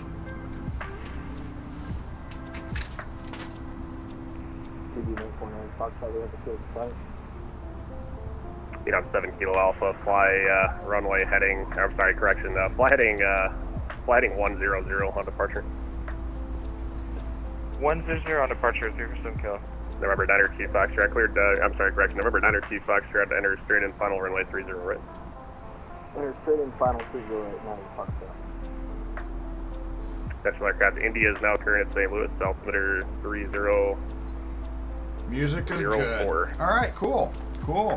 I'm down with that then. Sounds good here.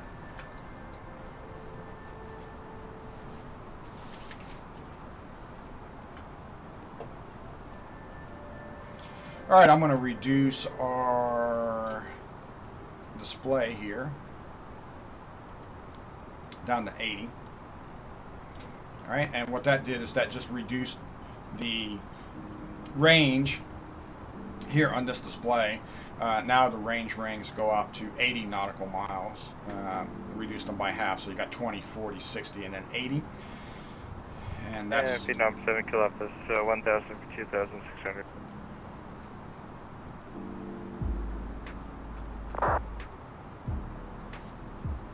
All right, so now let's go back over here and let's check this. Phenom 7 Kilo Alpha, radar contact, climb and maintain 15,000, 15,000. 15,000, 7 Kilo Alpha. CBM 902 Foxtrot, runway 30 right, clear to land, wind 020 at 5. All right. Runway 30 right, clear to land, Foxtrot. JetBlue 5135, roger. India just became current, and the altimeter is 3004.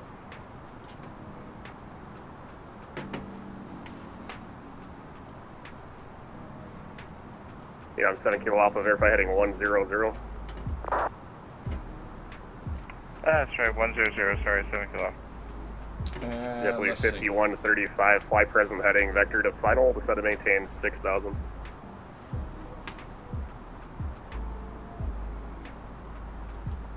I'm going to load up config 3 I'm here. 7 Kilo Alpha, proceed direct to plus. Direct plus, 7 Kilo Alpha. No, we'll go to full. We'll just leave it at full.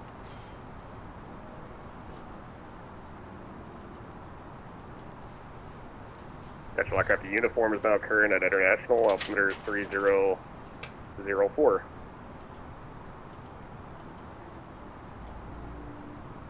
Oops, let me clear this.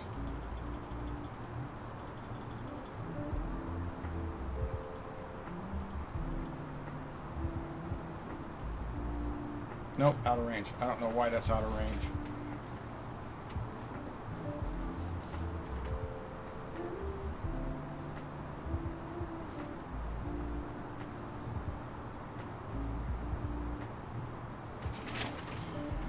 All right, let's go through here and take a look.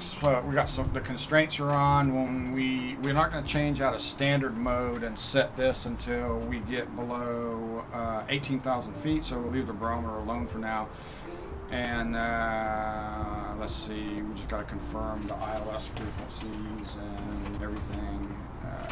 Let's see. Well, again, I don't know what runway we're going to expect, so I can't do that yet. Kansas City Center, American 535, checking in flight level 360, about 2525 northeast adders. I can say that American 535, Kansas City Center, low radar contact. You have to have a prescription drug plan with Medicare. Every time I went to my 7 Kilo Alpha, climb and maintain flight level 410. You can look on your phone. And it'll tell you 09. exactly how much it's 410, gonna be, 7 Kilo. and it's so much cheaper than that prescription drug plan. Join Kansas Diana. City Start Center, saving on your Polaris, prescriptions. 2590, 16. I'm going to expect runway 9. Let's just do approximately that. 50 miles southwest of the Dogwood VOR. AT&T TV has it all. All the shows that get you All right, let's do that. And then let's do this. Let's pop this over here. all the hidden treasures you haven't seen, and none of the hidden fees your All right, so you guys can see that. And let's look down here. Where's at 2590, Kansas City Center, radar contact. Good evening, Springfield altimeter. Use that for now is 3005. 2005, Polaris 2590. JetBlue 5135 to set and maintain 4,000. Let's look at the charts here. And the approach for ILS or localizer runway 9. That's what we'll pick. All right. And FedEx 2056, leaving my airspace. Chicago Center is closed. Frequency change approved. Good night. all right, thank you for your time tonight. FedEx 2056 going to Unicom. All right, there we go. So we're on our own. He just told us it was closed. We're on our own. So now we just need to deal with this on our own. So it's 109.3. So we get to make up our own rules at this point. All right, so let's see what we got going on here now. All right, so there's the approach, right? And what we want to do is we want to be, I'm going to go ahead and bring this up here so I can see it. All right. All right, we're going to go back to this. Not alone. If you're still here, you are right, Colonel. I'm glad you guys, man, I'm loving it. I'm loving that everybody popped in, that we had a little bit of a raid going on. Man, that was awesome. I thank you guys for hanging out, continuing to hang out with me. It means a lot to me. It really does. I really, really appreciate my community. You know, I want to have fun here, and I want to do some really cool stuff. And you know, the main thing is just have fun. You know, I mean, look at me. I'm a fun guy. I mean, how can you not love me? I'm like a rock star. All right? Like a rock star. But no, that's what I really want to do. I just want to get out here. I want to have fun. I want to hang out with people, and you know, I want to do cool stuff. And you know, regardless, you know, really, the you know, the reality is it's. Man, it's wonderful to have people in here that are doing stuff that are part of the stream, and you get to interact with them. You know, that is great. I mean, there's nothing like that in the world. But you know, if there was nobody here, I'd still be flying. I'd still be doing this every night, and you know, I'd still be doing the stupid crap that I do. I'm still gonna be wearing Hawaiian shirts and sunglasses, and you know, I'm gonna have a good time, and I want to party up here in my you know, my own little virtual cockpit. Although I was sad because the cat jumped out the window. Maybe it was those attempted barrel rolls that we did earlier. Oh, a community fly-in to Oshkosh.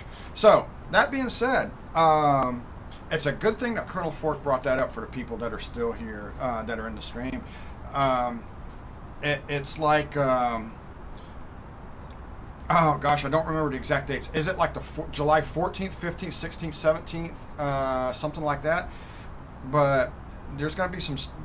I think they're going to have a virtual thing. They're going to have some virtual stuff that you can do, and that would be awesome, right? Yeah. Cats even still land on their feet even from flight level 350. You're absolutely right about that, Colonel.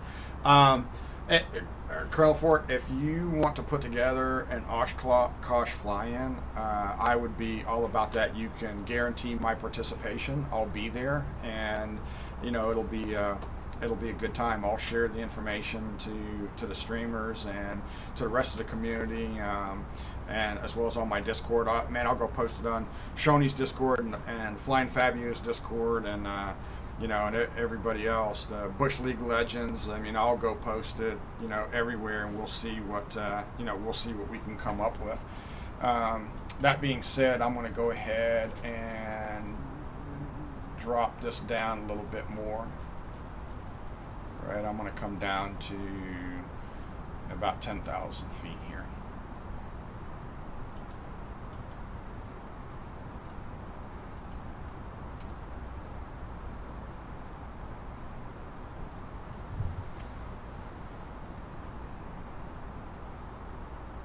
Yeah, that would be fine too. Even if it's not like something on on that sim, I'm good with that. I'm good with any kind of a fly-in. It's a lot of fun. I've heard of a lot of stuff. Microsoft Flight Simulator is relatively new, but there's a lot of stuff going on. Hey, somebody did a Burning Man thing too. I've got it. I flew some bush missions, around Nevada, and got the Burning Man mod, and the Straw Man is there and everything, and Burning Man fly-in, Sun and Fun fly-in in Florida, Oshkosh fly-in. There is tons of stuff. Do I have other traffic on? I should. I think that's. I think I have to jump out to see what to do that. That's in my settings. Stand by. Let's see. Let me take a look real quick here. Traffic. Aviation traffic. Real-time online. Show traffic nameplates is off, but I have real traffic. Real-time online. AI off. Real-time online. Traffic nameplates. I mean, showing traffic nameplates is just traffic nameplates. That means your aircraft should be there, but I just shouldn't see your name. AI and multiplayer. Hey. Well, that's generic plane models, right? That shouldn't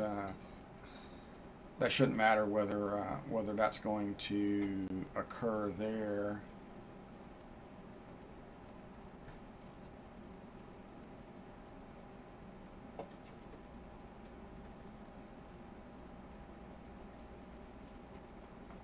No.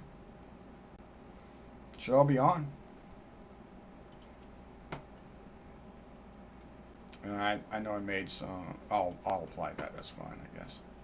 Let me resume.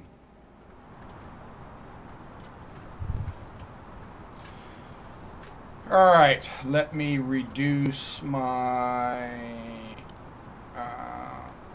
range down to 40. All right, and I can turn my lights and stuff on here. I know we're going to turn them on at 10,000 feet. I'll get my landing lights and stuff on. We want to get our nav radios programmed, so let's go ahead and do that. We're on nav 1, and what we need to do is go over to 109.3, 109.3. All right, let's go ahead and pop that over there so we have that frequency in, and let's just make sure that's down here in the radio too. All right, are we seeing? We should see that down here. 125.75 is going to be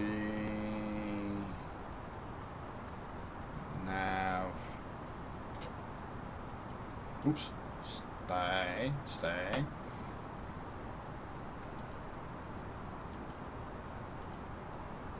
It's not going to be reflective there. All right. All right, we're going to go down here real quick, and let's do this, and let's go to init and init flight plan, KCID, arrival, ILS 09, and we're going to, there is no transition, I don't think, for that. No, there's none, no star, insert that.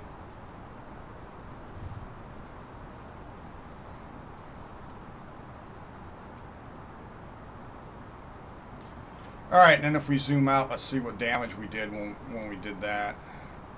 All right, so there we go. So that's what that is gonna look like.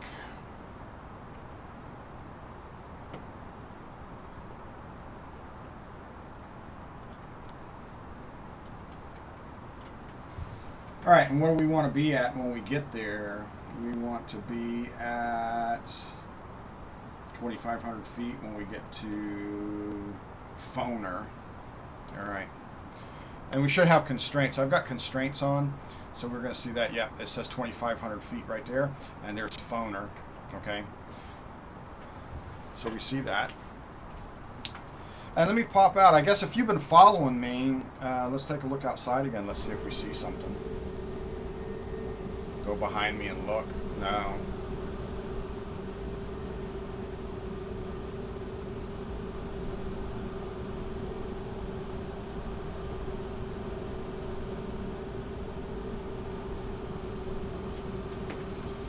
That's interesting. That's interesting, preacher. Are you right behind me? Do you see me?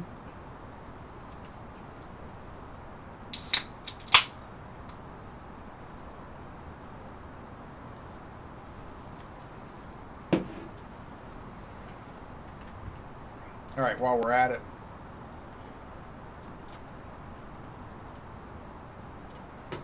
let's, we got the seatbelt sign on. Let's go ahead and ding the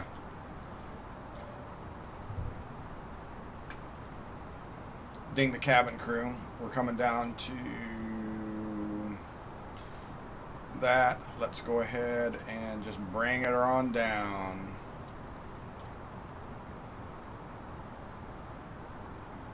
Come on.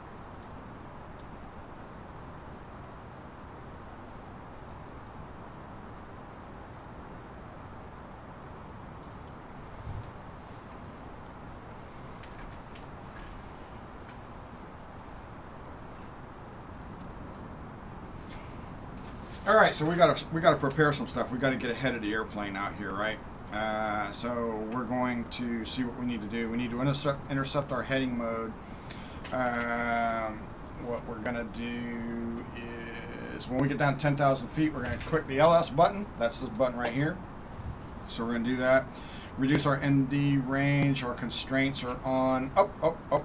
We need to do this. All right, and our barometer is 3005. Right, so we need to set that. We took that out, and we need to set this to the correct 3005. So we have the correct altitude. Let's adjust our backup to 3005. All right, because we did set our MCDU up, and oh, am I excited? You're ahead at flight level, or you're ahead at 15. I'm not sure what that is. Colonel Fork, you're excited for the 2 classic. Oh, you're excited, or am I excited? Yes, I'm excited. I'm excited. one of the things that I do is I make my own instruments, right? So I develop these in Air Manager, and I have a full cockpit for the TBM 930. I have a cockpit for the other aircraft. I was really, really excited too for the Aero. You know, Flying Fabio flies that. I bought it. Well, guess what? It doesn't use Microsoft Events. They use their own custom thing. I can't make instruments for it, which means that I can still fly it, but my screen here, all I'm going to have is my Alpha and Bravo, so I'm going to have to, to do this and resort to this as I'm flying it instead of looking at this. So that is a bummer, yeah, that is a little bit of a bummer. All right, I need to slow this plane down. All right, I need to reduce my altitude here. I just put some speed brakes on. So we're gonna go ahead and reduce this. I'm about to my flap range, and let's say I'm at 9,000 feet. I'm gonna need to lose some more altitude too, and I'm going to bring this down to.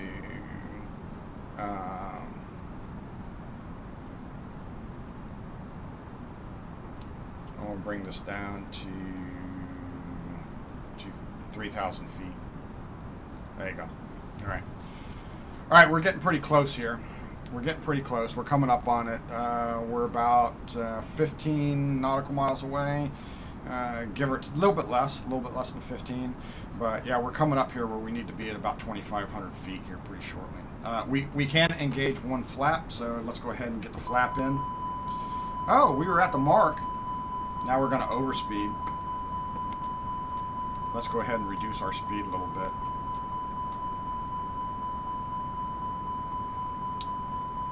I was at the, you know what? I was at the targeted speed. I wasn't at the equal point. So anyways, we're going to get down here to the next equal sign. I forgot about that. There's a little equal sign down here.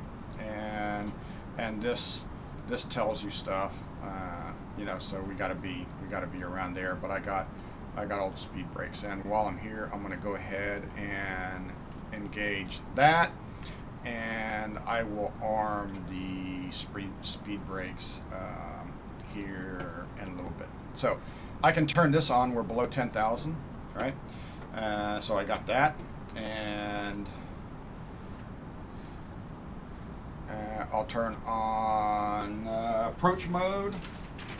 Approach mode comes on after I intercept the glide slope. So we'll do that, and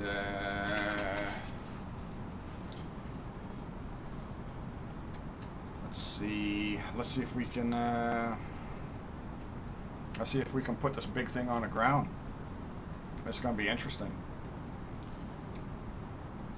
Like I said, this is like the third time I've flown it. This is like the third time, so this will be the third time that I've landed this.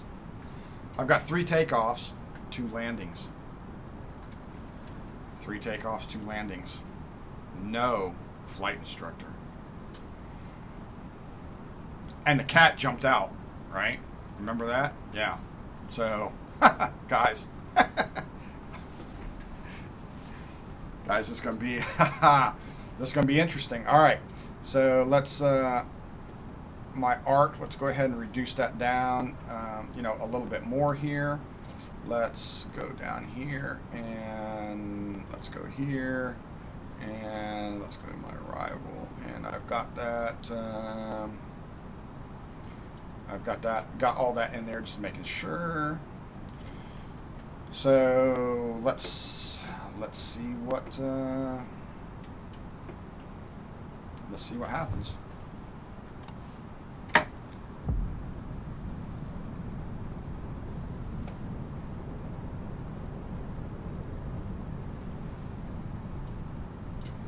I'm going to go down here in my eCam so I can see some additional information, and I'm going to pop in, there's one for flight controls right there. Okay, there. Now I can see my flight controls. It makes it better because I can see it right here, and I kind of know what's going on in regards to that. Hopefully I'm going to make a turn here in a second.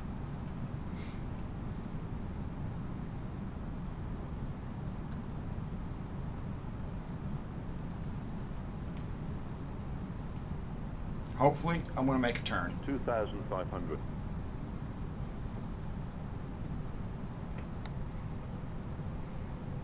All right.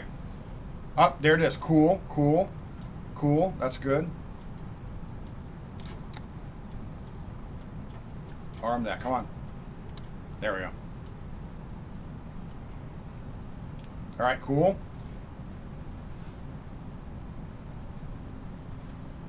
That looks good. Let's see. Is it going to roll out? Yep, going to roll out. I'm feeling good. I'm feeling good. I'm going to have to run out here a little ways, about 7.5 miles, and then I should turn again.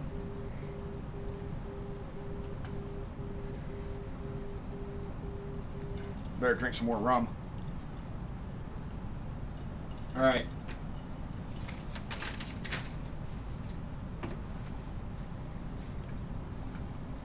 All right, it's looking good. So I'm on the reverse. I'm headed away. The airport's behind me, and I'm gonna run out here, and then it should spin me around, and come back. That's at least what I'm hoping. Let's see what we got here. Let's see if I can pop a chart up. Oh, yep, you see it right there. So there's a chart. I brought it up. You can see the aircraft right there.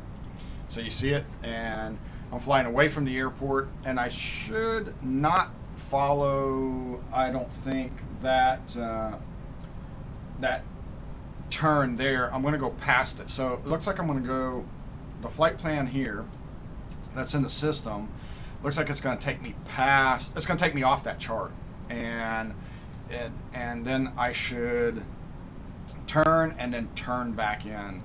And then I should come back in and catch the glide slope, and then we should make a landing. So that's what I'm anticipating here.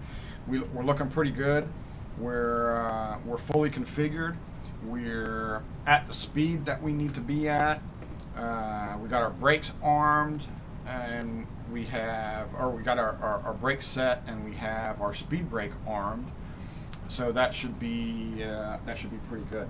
Let's see if I'm missing anything on the checklist.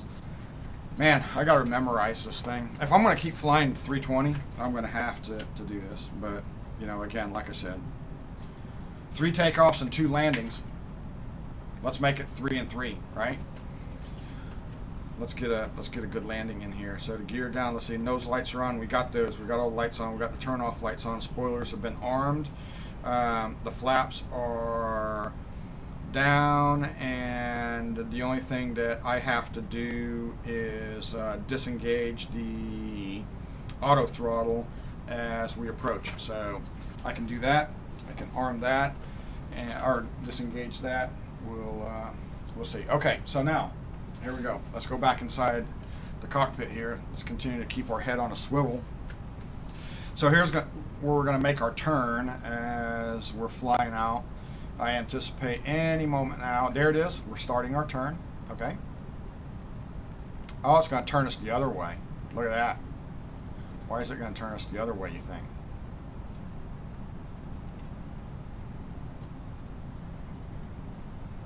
That's interesting. I wasn't expecting that. That's not the way it's on there, but that's okay. That's okay. Let's see what it does. Could be a glitch. Could be a glitch on there. Again, we don't know because I don't fly this. I don't fly. Oh, by the way, this is the fly-by-wire A320. So there's a lot of stuff on here that is even hokier. Hokey is not the word. That's the rum talking. There's a lot of stuff on here that's different or more enhanced than, I guess, the A320 Neo that's in Microsoft Flight Simulator. I like adding that extra level of realism to my flying, especially with the types of flying that I do, and we're trying to do that with the A320. And whew, man, it's interesting. It is really, really interesting. Okay, so we got that right. Now the question is, are we going to turn now? So this is interesting. So this is the path that we should have flown, right? So now I anticipate we're going to turn to the left to intercept the glide slope. And if we look at what we got here, we're coming back into it. and I anticipate that you know, that we're gonna catch it. And let's cut that chart. Let's cut that off. Let's come back in here on the inside, and let's see what happens. Are we going to turn to the left? Are we? Yep. We're starting that left turn, right? So we're going to intercept that, and then at this point, what I'm going to do is arm the approach. Arm the approach. Nope, arm the approach. There we go. Turn our constraints back on. All right, there we go.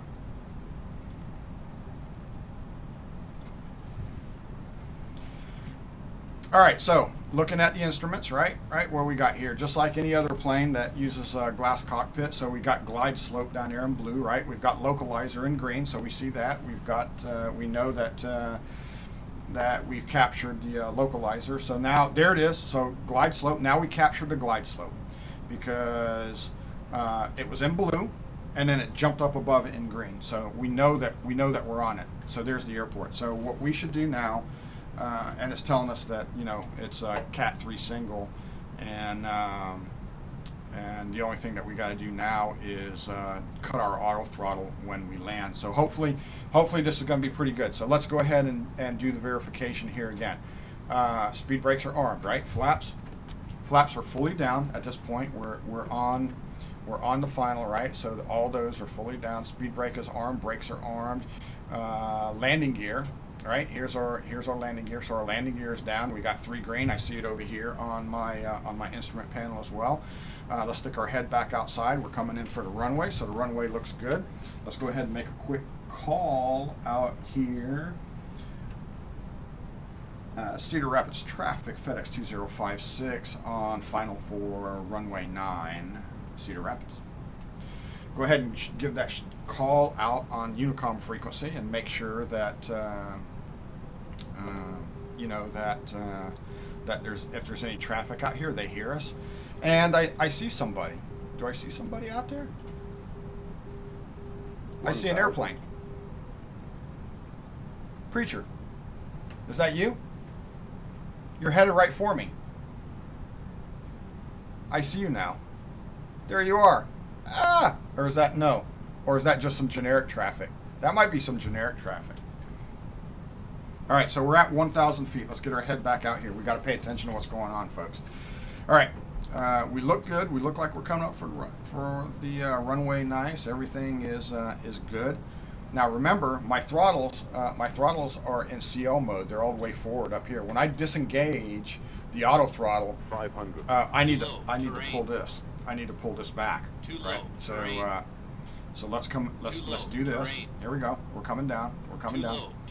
We're gonna get ready to disengage this, and we're gonna see what happens. Get my feet on the rudder pedals. All right. Did you? No. If that was you, I'm not sure. I'm not sure if that was DHL livery or not. All right. Here we go. Here we go. We're coming in. We're coming in. We're coming in. We're coming in. We're looking good. We're looking good. All right. All right. Here goes. Here goes. And auto throttle off. 20. Right. Ooh. That was a hell of a damn bounce. I knew that was coming. 10. I knew that was coming when I pulled that. When I disengaged that auto throttle. Oh, I knew it. I knew it. But hey, 3 takeoffs and 3 landings. All right. Let me get thrust reversers in here. All right. Oh, that was a brutal hard hit. That was a brutal hard hit. All right.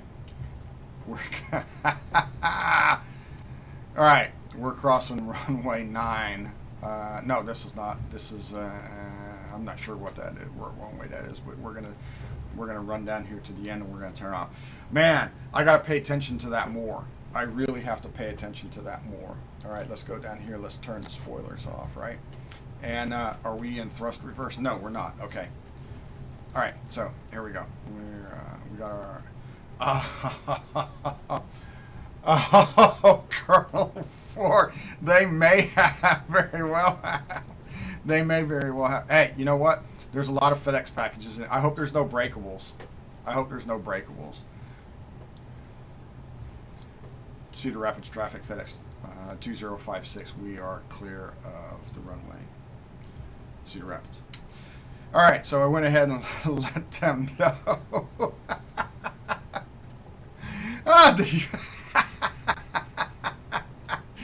Ooh, they probably would. Holy cow. Oh, man. And I knew it. I knew that was going to happen. I knew that. Yeah, that's what happened to all the 3070s. Oh man, if you guys were expecting a video card, man, I'm sorry. I am so sorry. I hope there was no breakables and you know, anything that was fragile that could be easily damaged on that. Because man, I know I shook up some FedEx packages back there in the back. That was absolutely brutal. I literally knew that was going to happen when I disengaged the auto throttle, but I wasn't expecting it to happen that fast. I really was not expecting it to happen that fast. It absolutely surprised me. I mean, like legitimately, when I hit that auto throttle disconnect and it dropped me out of the sky like that. Holy cow! Anyway, I'm just gonna pull up right here. I'm just gonna park right here. Yeah. Pretty much, this is it right here. I'm gonna put my parking brake on. It's safer, you know, this way. If I just put the parking brake on, just do it right here. Wow. Okay, so anybody out there? Anybody in the stream right now? I mean, you guys fly an A320. What's the best way to avoid that?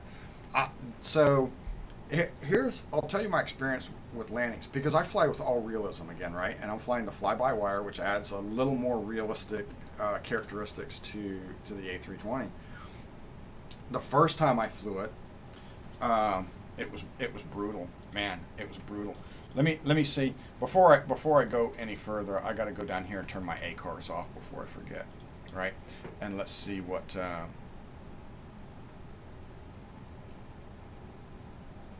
Let's see what happens. Let me stop this, and let me log this flight report.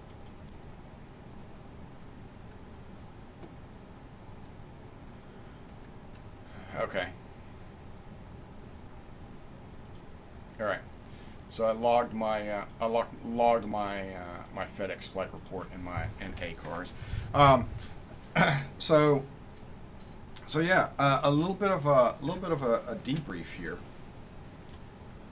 in regards to this. I don't know. I'm going to have to go back and watch some more material, or I'm going to have to go back and read more in like the A320 manuals or something, because the first flight I did, it was horrible. The first flight I did, I fly single engine planes, real life, right? And real life, includes various Piper, Warrior, Arrow, 172, 152, 150, the Duchess, King Air, the TBM, and me coming into a TBM or a 172 or a Duchess, or anything like that, flying it here, that's all right. I don't have any issues with that. I know how everything works. I understand where these things are. I'm a little disappointed sometimes when I want to click on something that doesn't function, but hey, I get it. I come in the A320. It's supposed to be fly-by-wire, right? And it was different because if you've never flown an A320, the control surfaces when you're flying a smaller plane, and I fly like the X-Cub and the Piper as well, the Cubs. When you're flying a smaller plane, the control surfaces, you pull back on the yoke, right? If I pull back on the yoke and then I let go of it, and that yoke goes forward or goes back to a neutral position, the airplane is going to climb, and then when I let go of the yoke, it's going to pitch back forward, right? And it's going to go back out to a trimmed position, whatever that is.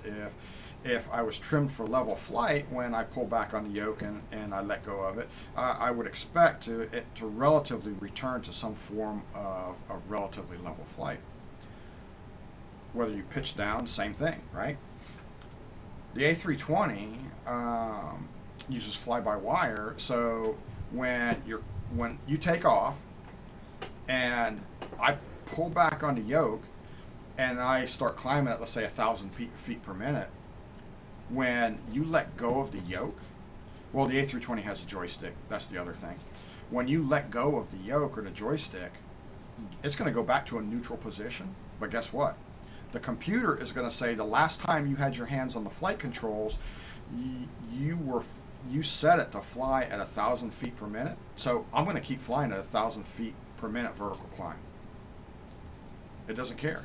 You pull that yoke back to a certain point, and then you let go of it, and it's going to stay there. That it keeps flying it. Same thing if you turn the yoke or the joystick, the flight control, and then you let go of it, it's going to keep turning. It's not going to recover, right? It's going to stay in the attitude that you left it in.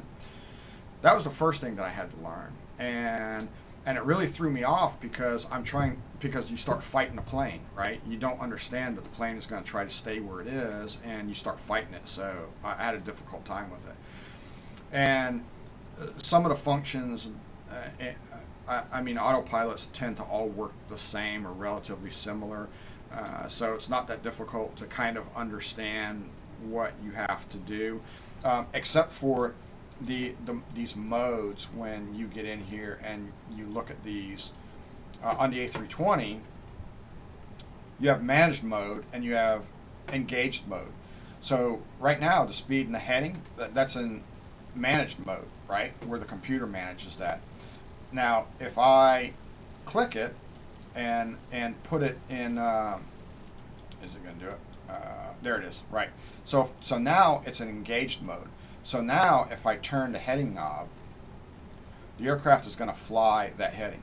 But if I then push it and that goes away and goes back to to like the hash mark or whatever, it's going to like that. Okay, so that's managed mode, and then the other one is engaged mode. So now the computer is going to fly the heading, and it's going to fly the heading based on what you have programmed in the flight plan down here.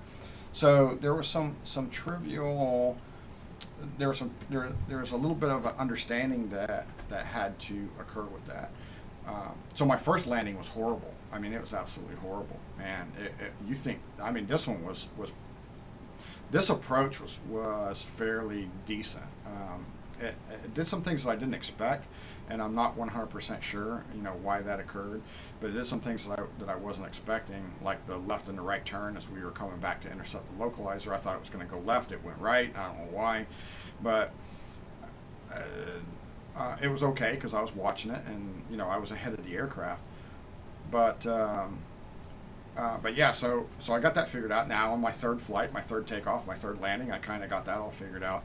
But man, that auto throttle, according to the manual on the A320, what you're supposed to do is when you get to decision height, you're supposed to disengage the auto throttle and then fly the plane. But the throttles are in climb mode, CL mode, because that's where they need to be set in the detent to have the aircraft manage the speed. But when they're there and you disengage the auto throttle, guess what? If the auto throttle is managing thrust because you're coming in for a descent, it's going to have those engines spooled back. So when I disengage the auto throttle, they're going to immediately spool up. And I'm whoa, look at that. That guy is dragging his ass. What the heck is that?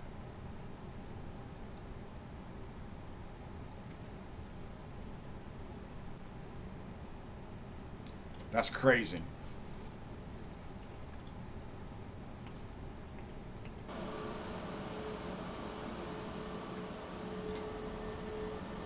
Hey, let me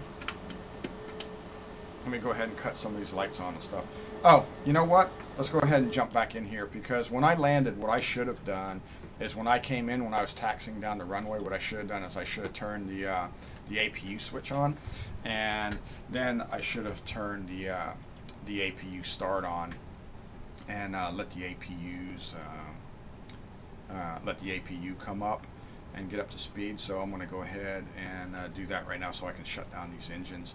But we'll wait for that to spool up. Flap is open on the APU.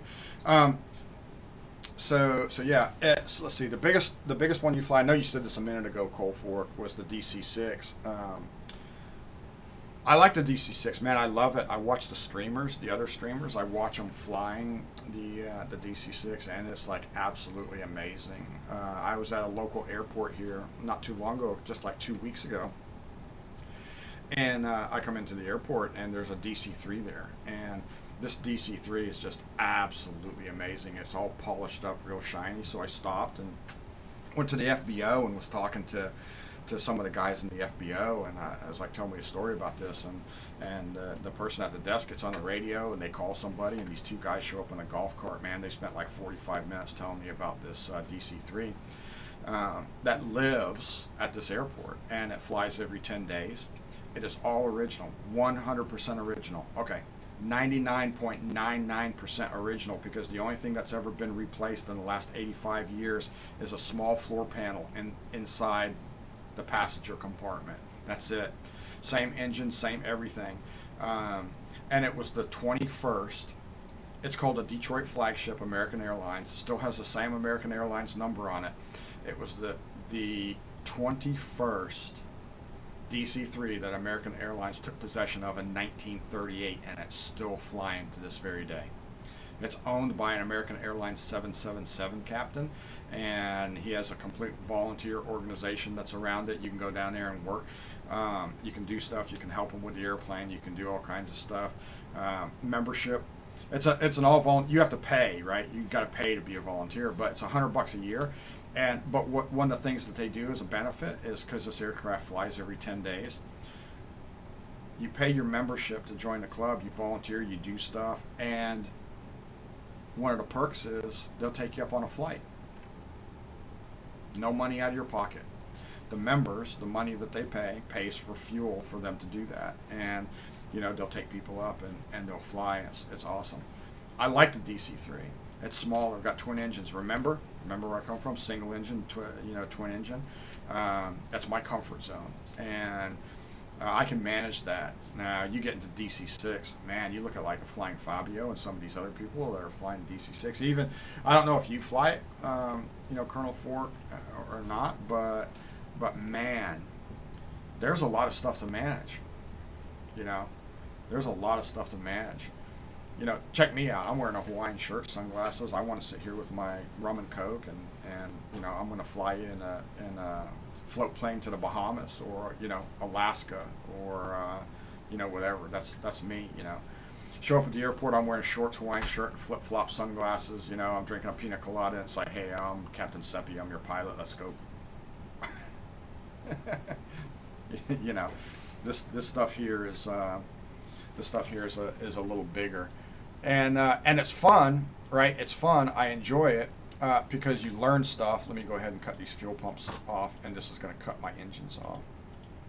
All right, and we're going to spool those down. It's going to get a little bit quieter in here, but that's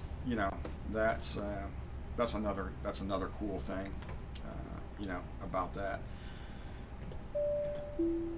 There you go. We've undone that. I can turn that off and sit here and have a little bit of a conversation. But it was fun. It was fun. That was it's a blast. I enjoy it. But man, I gotta figure that out. Maybe I'll just go and practice a couple touch and goes in an A320. A couple touch and goes in an A320 and practice that auto throttle thing coming back in. The key might be pulling the throttle back first. I thought the key was going to be disengaging the auto throttle and pulling the throttle back at the same time, but the key might be actually disengaging or pulling the throttle back, and as I'm pulling the throttle back, disengage the auto throttle, and that may avoid that slamming into the ground thing. Plus, I may have done it a little bit late.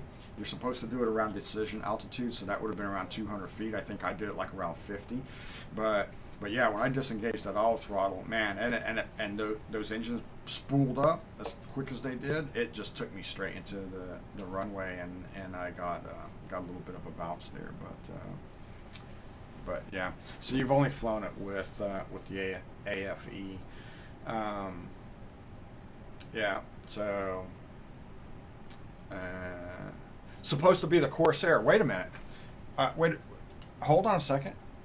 So Colonel Fork, are you telling me that you were following me? You were following me? Did I just now realize this? Again, you remember, I'm having a good time here. So that's supposed to be the Corsair.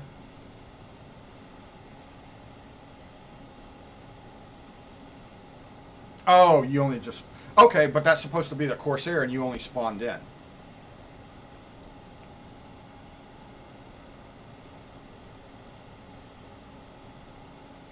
Oh, the update preview. Okay, that's why it's dragging.